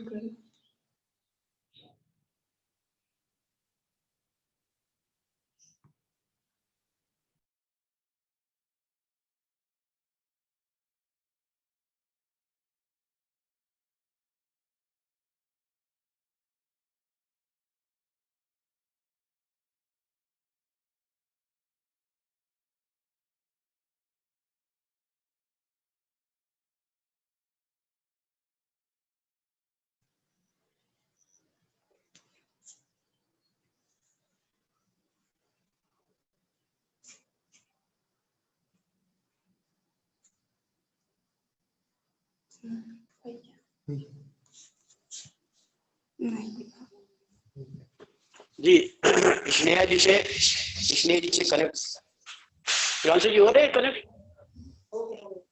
ओके, चलिए स्नेहा जी, आपका बहुत बहुत धन्यवाद, आपका बहुत स्वागत, आपका बहुत आभार। हेलो सर, स्नेहा जी हमारी बोलना आवाज जा रही शुरू है? हमारी आवाज जा रही है सर? हाँ आ रही है, आ रही है। हेलो, आवाज आ रही है आपकी? आप सभी को हमारा नमस्कार। मैं स्नेहा वर्मा प्रयागराज से। सबसे पहले मैं दादा जी को बहुत बहुत आभार व्यक्त करना चाहती हूँ, उन्होंने हमको ये मौका दिया इतनी बड़ी मीटिंग में बोलने का। पूरी इंडिया के लोग आज यहाँ पे मौजूद हैं और हमें बोलने का मौका मिला। हमारे रमेश सर, पंकज सर, ओम सर, प्रभाकर सर और जेएमबीडी फैमिली के सभी लीडरों को हमारा नमस्कार। हेलो, आप सबको मैं बताना चाहूंगी कि मैंने जेएमबीडी को अपने करियर के रूप में चुना है। आज मैं अपने बारे में बहुत ज्यादा नहीं बताऊंगी, टाइम का अभाव है, तो मैं किसी मेन पॉइंट संघर्ष को लेकर आपको एक मोटिवेशन दे रही हूँ। मुझे इस काम में मेरा पूरा घर सपोर्ट कर रहा है और मैं इसे पूरे दिल से करना चाहती हूँ। यही मैंने पढ़ाई स्टॉप कर दी है इंटर फाइनल के बाद और जेएमबीडी को मैंने करियर के रूप में चुना है। दोस्तों, अगर आप वो पाना चाहते हो जो आज तक आपने नहीं पाया, तो आपको वो काम करना पड़ेगा जो आज तक आपने नहीं किया। आपको बदलना होगा अगर आप बदलाव चाहते हो तो। वो सर हमारे पंकज सर ने एक शायरी भेजी थी, अगर भरोसा खुदा पर है तो वही पाओगे जो तकदीर में होगा, लेकिन अगर भरोसा खुद पर है तो खुदा वही लिखेगा जो आप चाहोगे। इसी तरह से हर इंसान अपने लक्ष्य को लेकर रोज संघर्ष करता है। हर इंसान को अपने लक्ष्य को लेकर रोज संघर्ष करना पड़ता है। जब आपका संघर्ष कम होगा, वही कोई दूसरा उसका लाभ उठाकर आपसे आगे निकल जाएगा। और फिर कुछ लोग दोष देते हैं अपने भाग्य को। तो दोस्तों, ये भाग्य के दरवाजे पर सर पीटने के बजाय अगर हम कर्मों का तूफान पैदा कर संघर्ष का रास्ता अपना ले तो सारे दरवाजे खुद ब खुद खुल जाते हैं। और ऐसा ही साबित किया अरुणिमा सिन्हा ने, जिनका एक पैर कट चुका था और दूसरे पैर में रट थी, उनके स्पाइन में भी इंजरी थी, फिर भी अरुणिमा सिन्हा ने माउंटेन एवरेस्ट फतेह कर वो कर दिखाया जिसे लोग असंभव कहते थे। लेकिन इसके लिए उन्हें संघर्ष करना पड़ा, उन्हें अकेले अपने असहनीय दर्द से लड़ना पड़ा। हर एक महीने की ट्रेनिंग, कड़ी प्रैक्टिस, कड़ा संघर्ष, जब उन्होंने ये सीख लिया, दर्द को सहना सीख लिया, तब जाकर ये असंभव काम संभव हो सका। दोस्तों, ज्यादातर लोग हार वहां मानते हैं जहां वे सफलता के बहुत ही नजदीक होते हैं और वे ये भी नहीं समझ पाते कि लौटने पर भी उन्हें उतनी ही दूरी तय करनी होगी जितनी दूरी वे तय कर चुके हैं। सफलता सभी को आकर्षित करती है, लेकिन सफलता के लिए संघर्ष के रास्ते पर चलकर अपने मकसद तक बहुत ही कम लोग पहुंच पाते हैं। क्योंकि अपने कंफर्ट जोन से बाहर आकर अपने परिश्रम के पसीने से अपने सपने के पौधे को हर रोज सींचना सोचने जितना आसान नहीं होता। उसके लिए संघर्ष करना पड़ता है, उसके लिए जान लगानी पड़ती है। इस संसार में जितने भी सफल लोग हैं, फिर चाहे वो कोई फिल्म स्टार हो, कोई खिलाड़ी हो, कोई बिजनेसमैन हो, कोई वैज्ञानिक हो या फिर कोई अन्य, सबकी अपनी एक कहानी होती है सफलता से पहले संघर्ष की। तो दोस्तों, आप भी अपने संघर्ष से हार मत मानिए और ना ही भागिए, क्योंकि संघर्ष ही आपको एक मजबूत इंसान बनाता है। तो आप जीवन में कुछ करना चाहते हो तो संघर्ष को अपना दोस्त मान लो, अपने जीवन का एक हिस्सा मान लो, क्योंकि जीवन में जितना ज्यादा संघर्ष होगा सफलता का स्वाद उतना ही अधिक होगा और आप उतने ही मजबूत होंगे चुनौतियों से लड़ने के लिए। और संघर्ष से भागकर हमें कभी नहीं जाना चाहिए, हमें हर चुनौतियों का डट कर सामना करना चाहिए। और हाँ, हर पहलू जिंदगी मुश्किलों से भाग जाना आसान होता है, मुश्किलों से भाग जाना आसान होता है। हर पहलू जिंदगी का इम्तिहान होता है। डरने वालों को कुछ नहीं मिलता जिंदगी में, लड़ने वालों के कदमों में जहान होता है। और मैं एक बार दादाजी को फिर से धन्यवाद देना चाहूंगी कि उन्होंने ऐसा देखा मेरे अंदर कि मुझे इतनी बड़ी मीटिंग में बोलने का मौका मिला। मैं बहुत ज्यादा तो समय नहीं लेना चाहती, लेकिन मैं सरलकी के बारे में कुछ बताना चाहूंगी, जो अपना सरलकी प्रोडक्ट है। मेरी एक मेंबर है, मेरे पार्टनर है, वो भी GMVD कर रही है, वो इस टाइम अल्लाहपुर में है। तो उनकी मम्मी को कुछ ऐसे दिक्कत थी कि जगह जगह पे उनकी नसें जो थी वो दब गई थी। तो जब मैं उनसे मिली 2-3 बार, तो जब उनको बोलती थी कि आप मैडम काम शुरू करिए, आप मैडम काम शुरू करिए, तो बोलती थी कि अभी जो है मेरी मम्मी का ऑपरेशन करवाना है। तो मैंने ऐसे पूछा बातों बातों में कि क्या हुआ उनको, तो उन्होंने बताया कि डॉक्टर बताते हैं कि उनकी जगह जगह से जो नसें हैं वो दब चुकी हैं, तो उसका ऑपरेशन करना पड़ेगा। लेकिन एक बात मेरे समझ में नहीं आती, अगर से बॉडीज में 10 जगह नसें दबी हुई हैं, तो अगर 10 जगह ऑपरेशन किया जाएगा तो मेरी मम्मी की तबीयत तो और खराब हो जाएगी। तो मैंने ओम सर के एक वीडियो में सुना था, वो किसी मैडम से पूछ रहे थे, किसी को उन्होंने सरलकी दिया था और उनको भी कुछ ऐसी प्रॉब्लम थी। तो मैंने उनको बताया कि हमारे पास एक प्रोडक्ट है सरलकी, जो ऐसे बीमारियों लोगों को काम कर रहा है, आप एक बार उसे देकर देखिए, हो सकता है हमें अच्छा रिस्पांस मिले।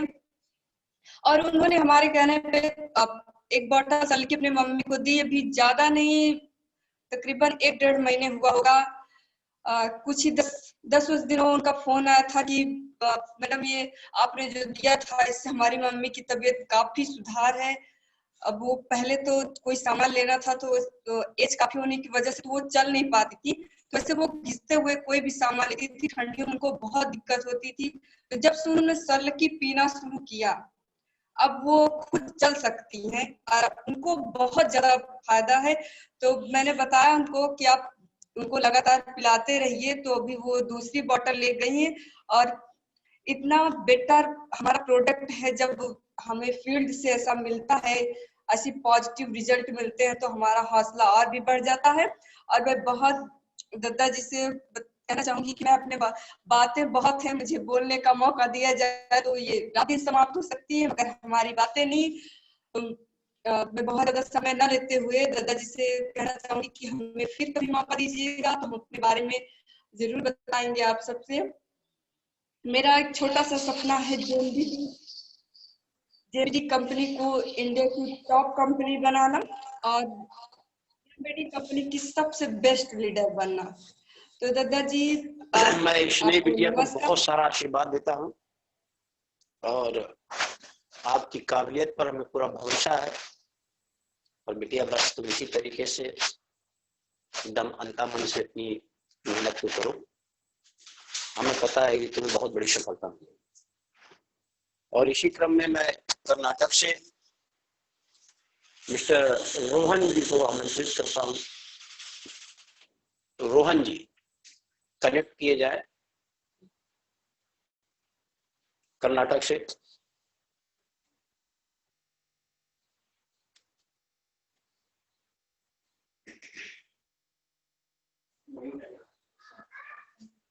यहाँ से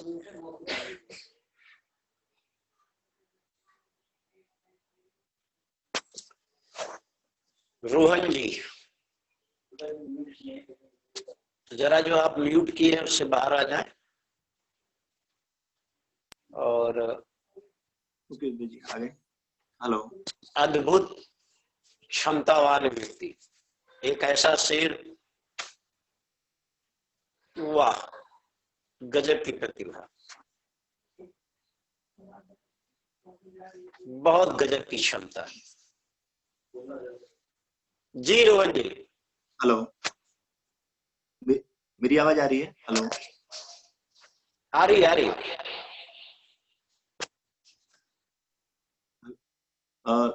सबसे पहले दादाजी और हेलो दादाजी आवाज आ रही है? हेलो हेलो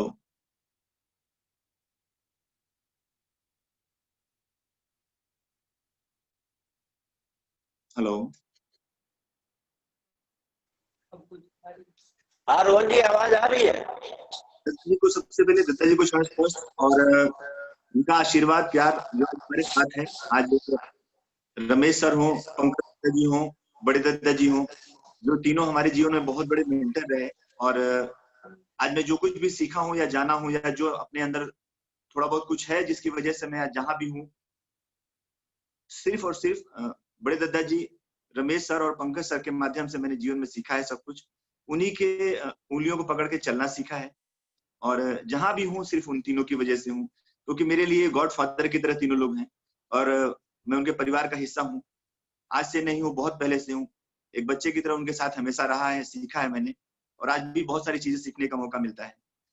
आज दोस्तों बहुत सारे लोगों को सुना, बहुत अच्छा लगा, बहुत अच्छे लोग, बहुत अच्छे सपने, बहुत अच्छी सोच, सब कुछ देख के इतना अच्छा लग रहा है। क्योंकि आज जिस तरह के ड्रीम को लेके हम अपने देश में काम कर रहे हैं अपनी कंपनी के लिए, जो सपना लेके ये कंपनी बनी थी, दादाजी ने इस कंपनी को जिस सपने के साथ लेके जन्म दिया था उसको साकार करने का सही वक्त आ गया है।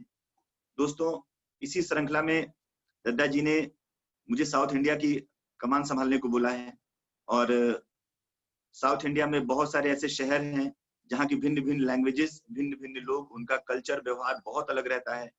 उसके बावजूद एक चीज हमें दादाजी ने सिखाई थी और उसी चीज को मैं हमेशा पकड़े रहा।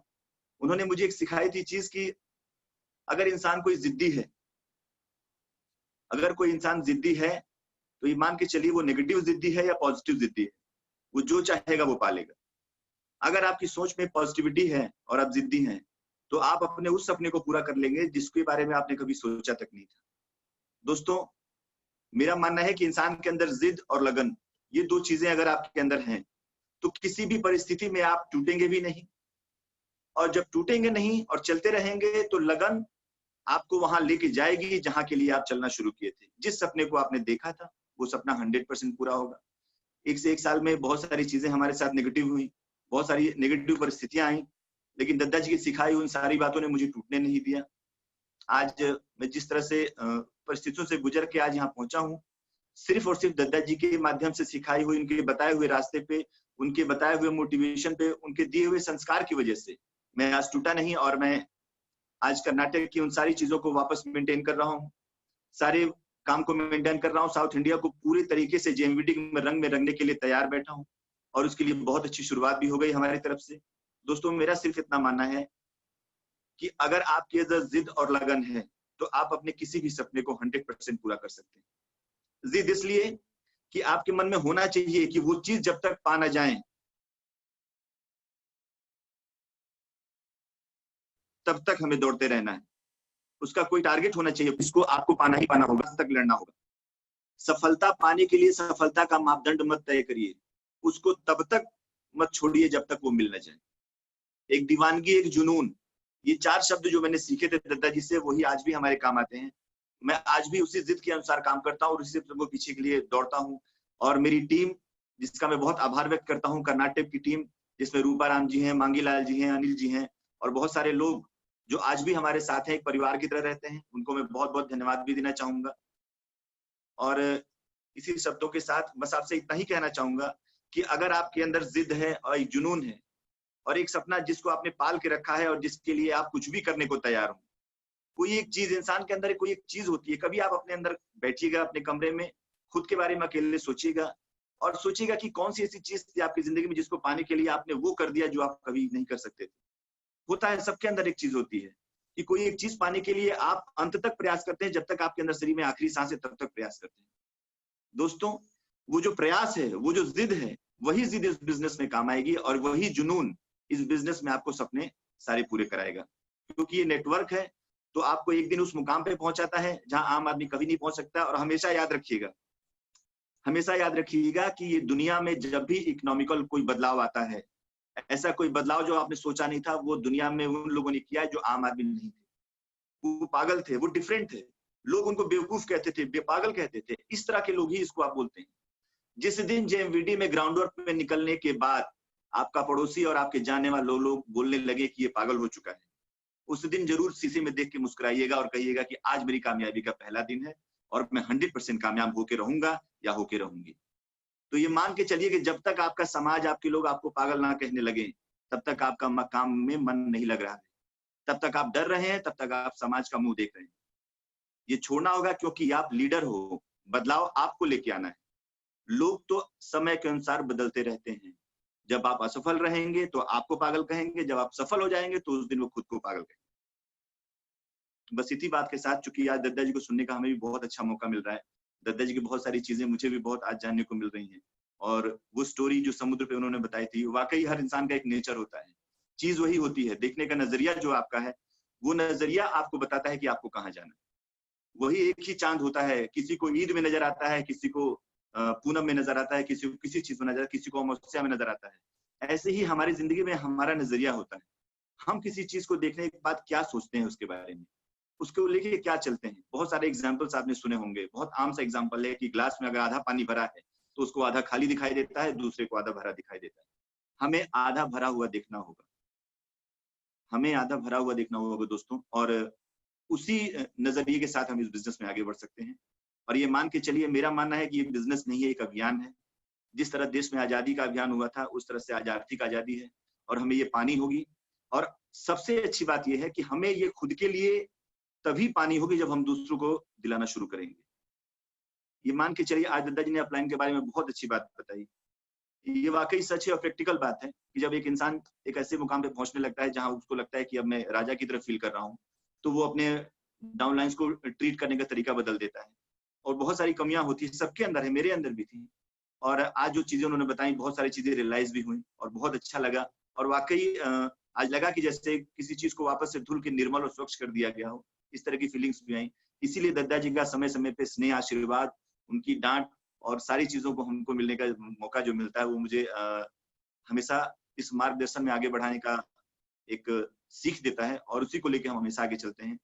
और दोस्तों, बस अंत में इतना ही आपसे कहना चाहेंगे कि आपके अंदर जिद, लगन, ये दो चीजें आपको आपके सपने को जरूर पूरा करेंगी। ये दो चीजें हमेशा रखिएगा, किसी भी परिस्थिति में आप टूटेंगे नहीं, क्योंकि बहुत सारी परिस्थितियां ऐसी आएंगी जहां आपको झकझोर के रख देंगी। आपके अंदर अगर जिद और लगन है तो ये मान के चलिए कोई भी परिस्थिति आपका कुछ नहीं बिगाड़ सकती। और दूसरा, आपके सपने, सपने वो देखिए जो खुली आंखों से आप देखते हो, और वही सपने पूरे भी होते हैं और वही साकार भी होते हैं। तो इन सब 2-3 शब्दों का अगर आप ध्यान रखते हैं, 2-3 बातों का ध्यान रखते हैं, तो दुनिया में कोई भी ऐसी चीज नहीं जिसको आप पा न सके।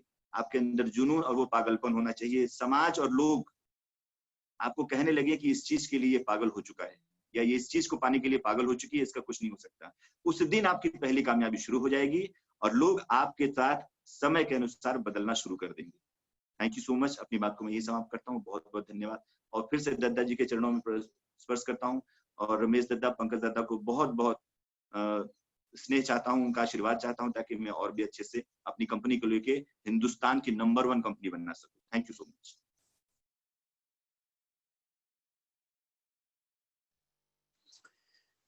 अभी रोहन जी से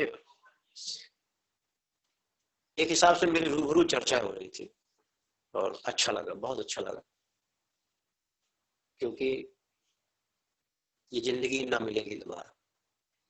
इसी क्रम में मैं भिलाई से डॉक्टर निलेश जी, और मैं आपको इनका परिचय बता दूं, एम्स में आप डॉक्टर हैं। पिछली बार आपने बहुत अच्छी बातें अपनी रखी थी और इस बार एक छोटी सी ट्रेनिंग आपके सामने, जिससे हमें लगता है कि बहुत सारे लोगों को बड़ा लाभ मिलेगा। तो निलेश जी से मैं अनुरोध करूंगा कि हमें शिवांशु जी निलेश जी को कनेक्ट करें।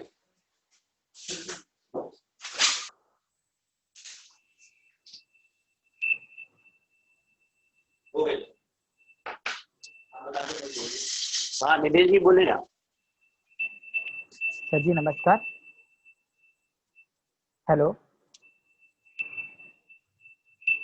Hello hello. हाँ निलेश जी।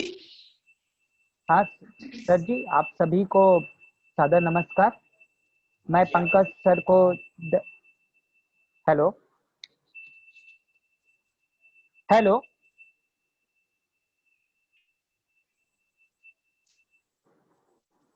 हेलो। हाँ सर मेरी आवाज आ रही है? जी,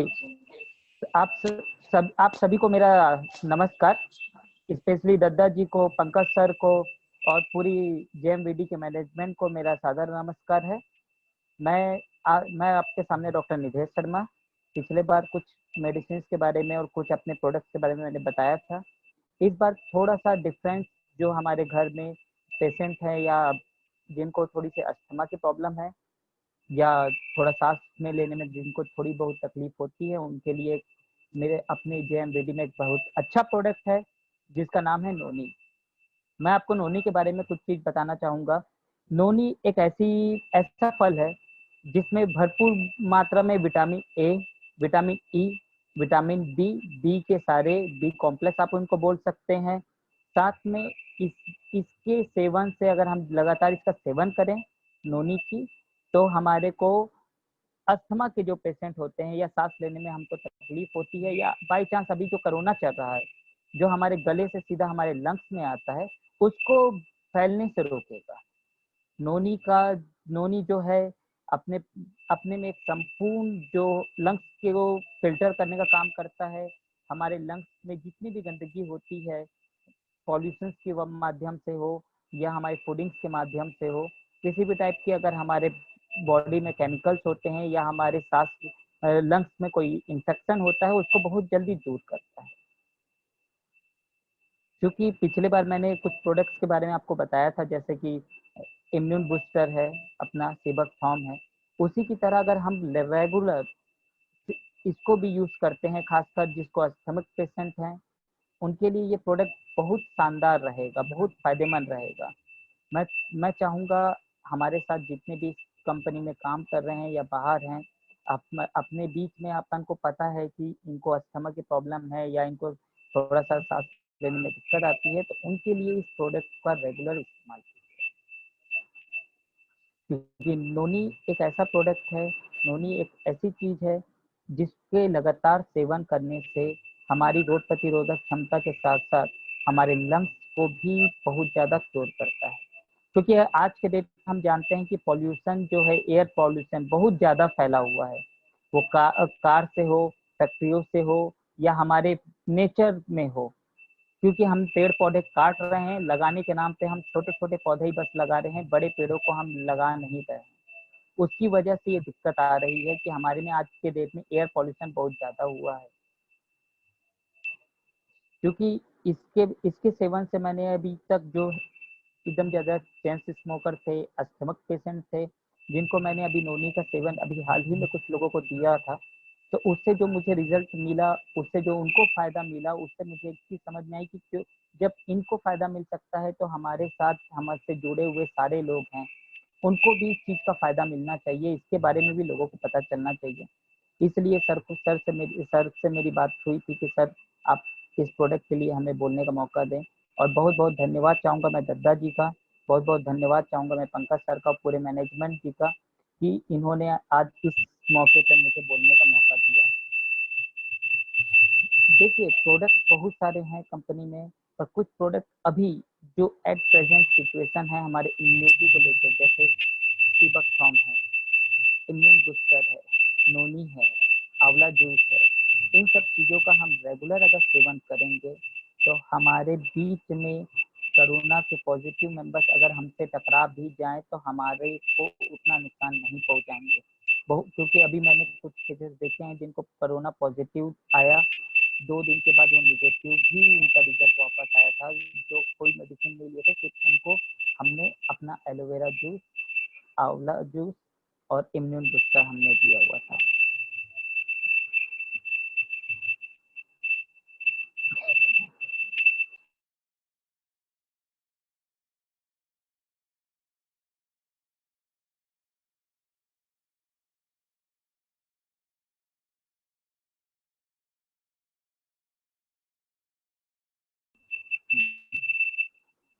आप, यही बात थी, इस प्रोडक्ट को लंबे समय तक इस्तेमाल किया जा सकता है और लंबे समय तक हम इस प्रोडक्ट को हम बेच सकते हैं, लोगों को पहुंचा सकते हैं। और मैं चाहूँगा कि इस प्रोडक्ट का इस्तेमाल हर घर में समय टू समय होते रहे।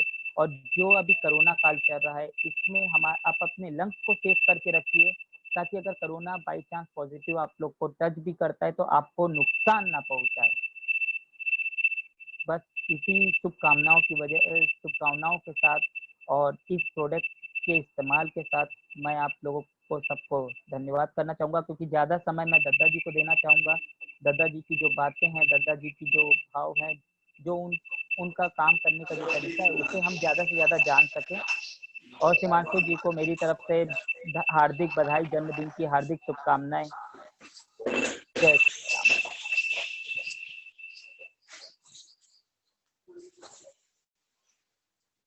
बहुत बहुत धन्यवाद निधि जी को। और अब सबसे अच्छी बात क्या है कि शिवांशु जी का तो जन्मदिन नहीं है, सबसे अच्छी बात तो यही है। फिर आगे बढ़ते हैं। देखिए, मेरा जो आज टॉपिक था, उस टॉपिक का जो सार है वो आप समझने की कोशिश कीजिए। सम्मान को ढूंढिए नहीं, सम्मान स्वतः आपके पास चलकर आता है। भीतर मन में अपने कर्म को आवाज दीजिए और आपका कर्म ही आपको सफल इंसान बनाता है, एक पहचान देता है और समाज में एक नए तरह का जीवन देता है। जिनको भी आप निर्मित करते हो, जिनको भी आप कुछ सिखाते हो ना, अगर वो किन्हीं भी परिस्थितियों में जिनको भी आप सिखा रहे हो, किन्हीं भी परिस्थितियों में अगर वो कहीं भटक भी गए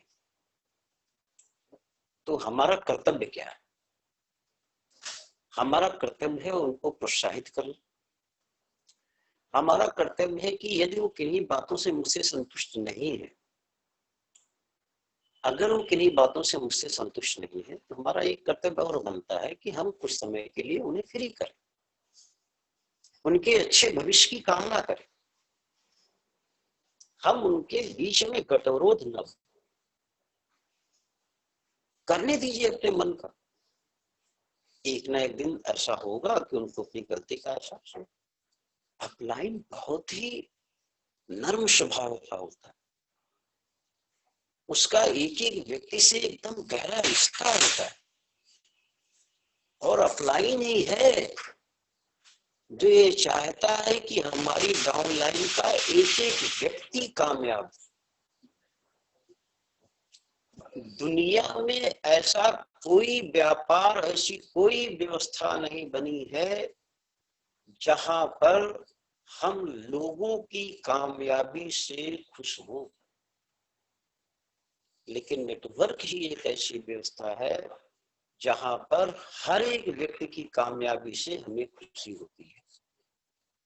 हमारा डाउनलाइन जितना आगे बढ़ता है, ये नेटवर्क ही ऐसी व्यवस्था है जहां पर कई बार डाउनलाइन अपनी अपलाइन को बीट कर जाता है, उसकी इनकम बढ़ जाती है, उसकी प्रतिष्ठा बढ़ जाती है, उसकी बातचीत करने की शैली बदल जाती है। कई बार ऐसा होता है और मैं कहता हूं कि ये आपका मौका है। आप अपनी जिम्मेदारियों को स्वयं लेना सीखें। आपका अपना व्यापार, कब तक आप किसी के सहारे व्यापार करना चाहते ना, सीखिए, लेकिन स्वयं से करने की आदत डालिए।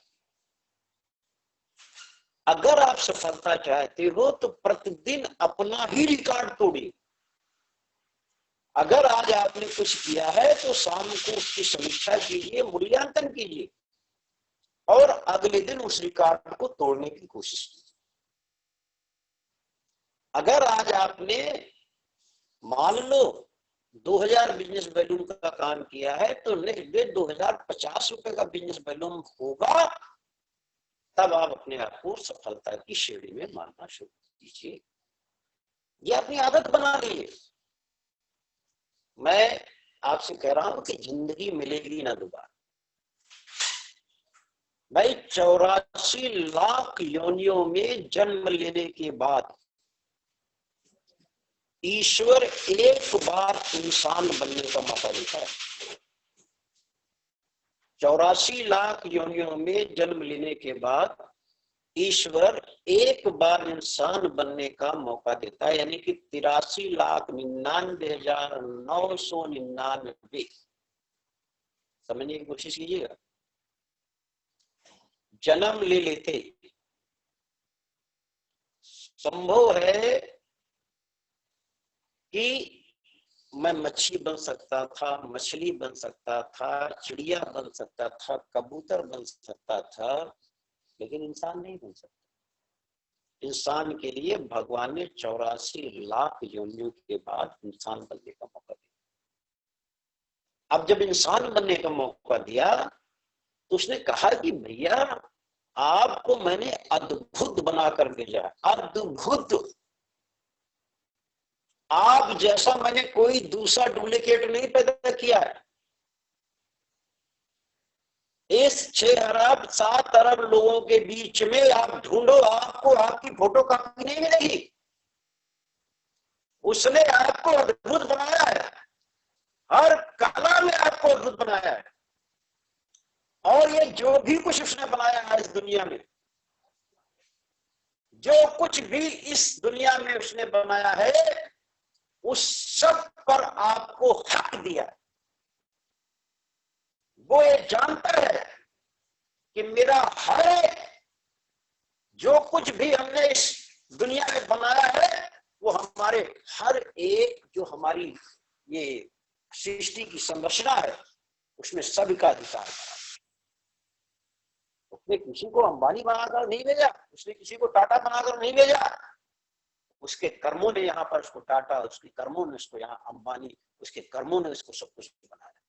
इसका मतलब है कि संपूर्ण धरती खुली हुई है। आपका कर्म आपका साथ देगी, आपकी कर्म, आपकी मेहनत, आपकी विशालता, ये होगी आपके जीवन की संरचना।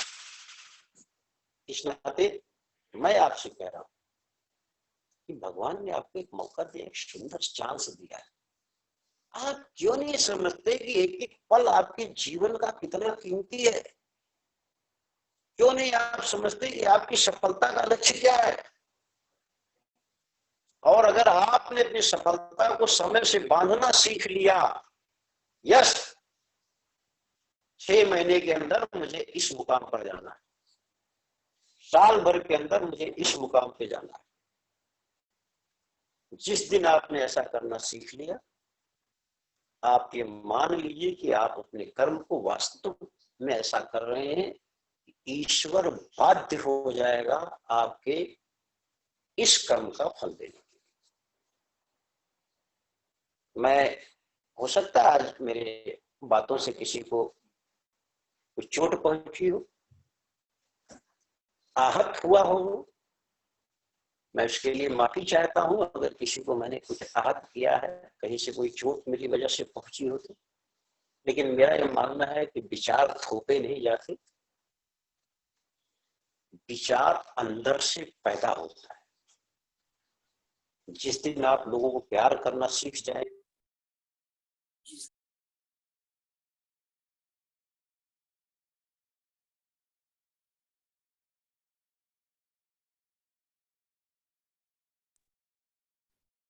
उस दिन आप बड़े हो जाए,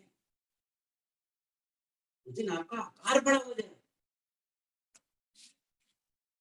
आप करके देखो, आप अपनी भावनाएं अपने बच्चों से प्यार करना सीखो, पैदा करो अपने भीतर किसी प्रकार की, क्योंकि आप ही तो उसके मार्गदर्शक हो, आप ही वो ताकत हो, आप ही वो प्रेरणा हो, आप ही वो मार्ग पर उसको प्रशस्त करने वाले अग्रणी हो। मेरे भाई,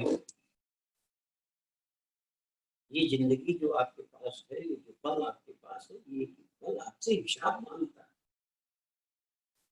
आज 1 करोड़ से ज्यादा लोग हर साल ग्रेजुएट हो रहे हैं, 1 करोड़ से ज्यादा लोग। नौकरियां नहीं है। 75% लोग रोजगार की तलाश में लगे रहते हैं हर साल, लगातार बेरोजगारी की दर बढ़ रही है। कोरोना काल में भी बेरोजगारी की दर बढ़ी।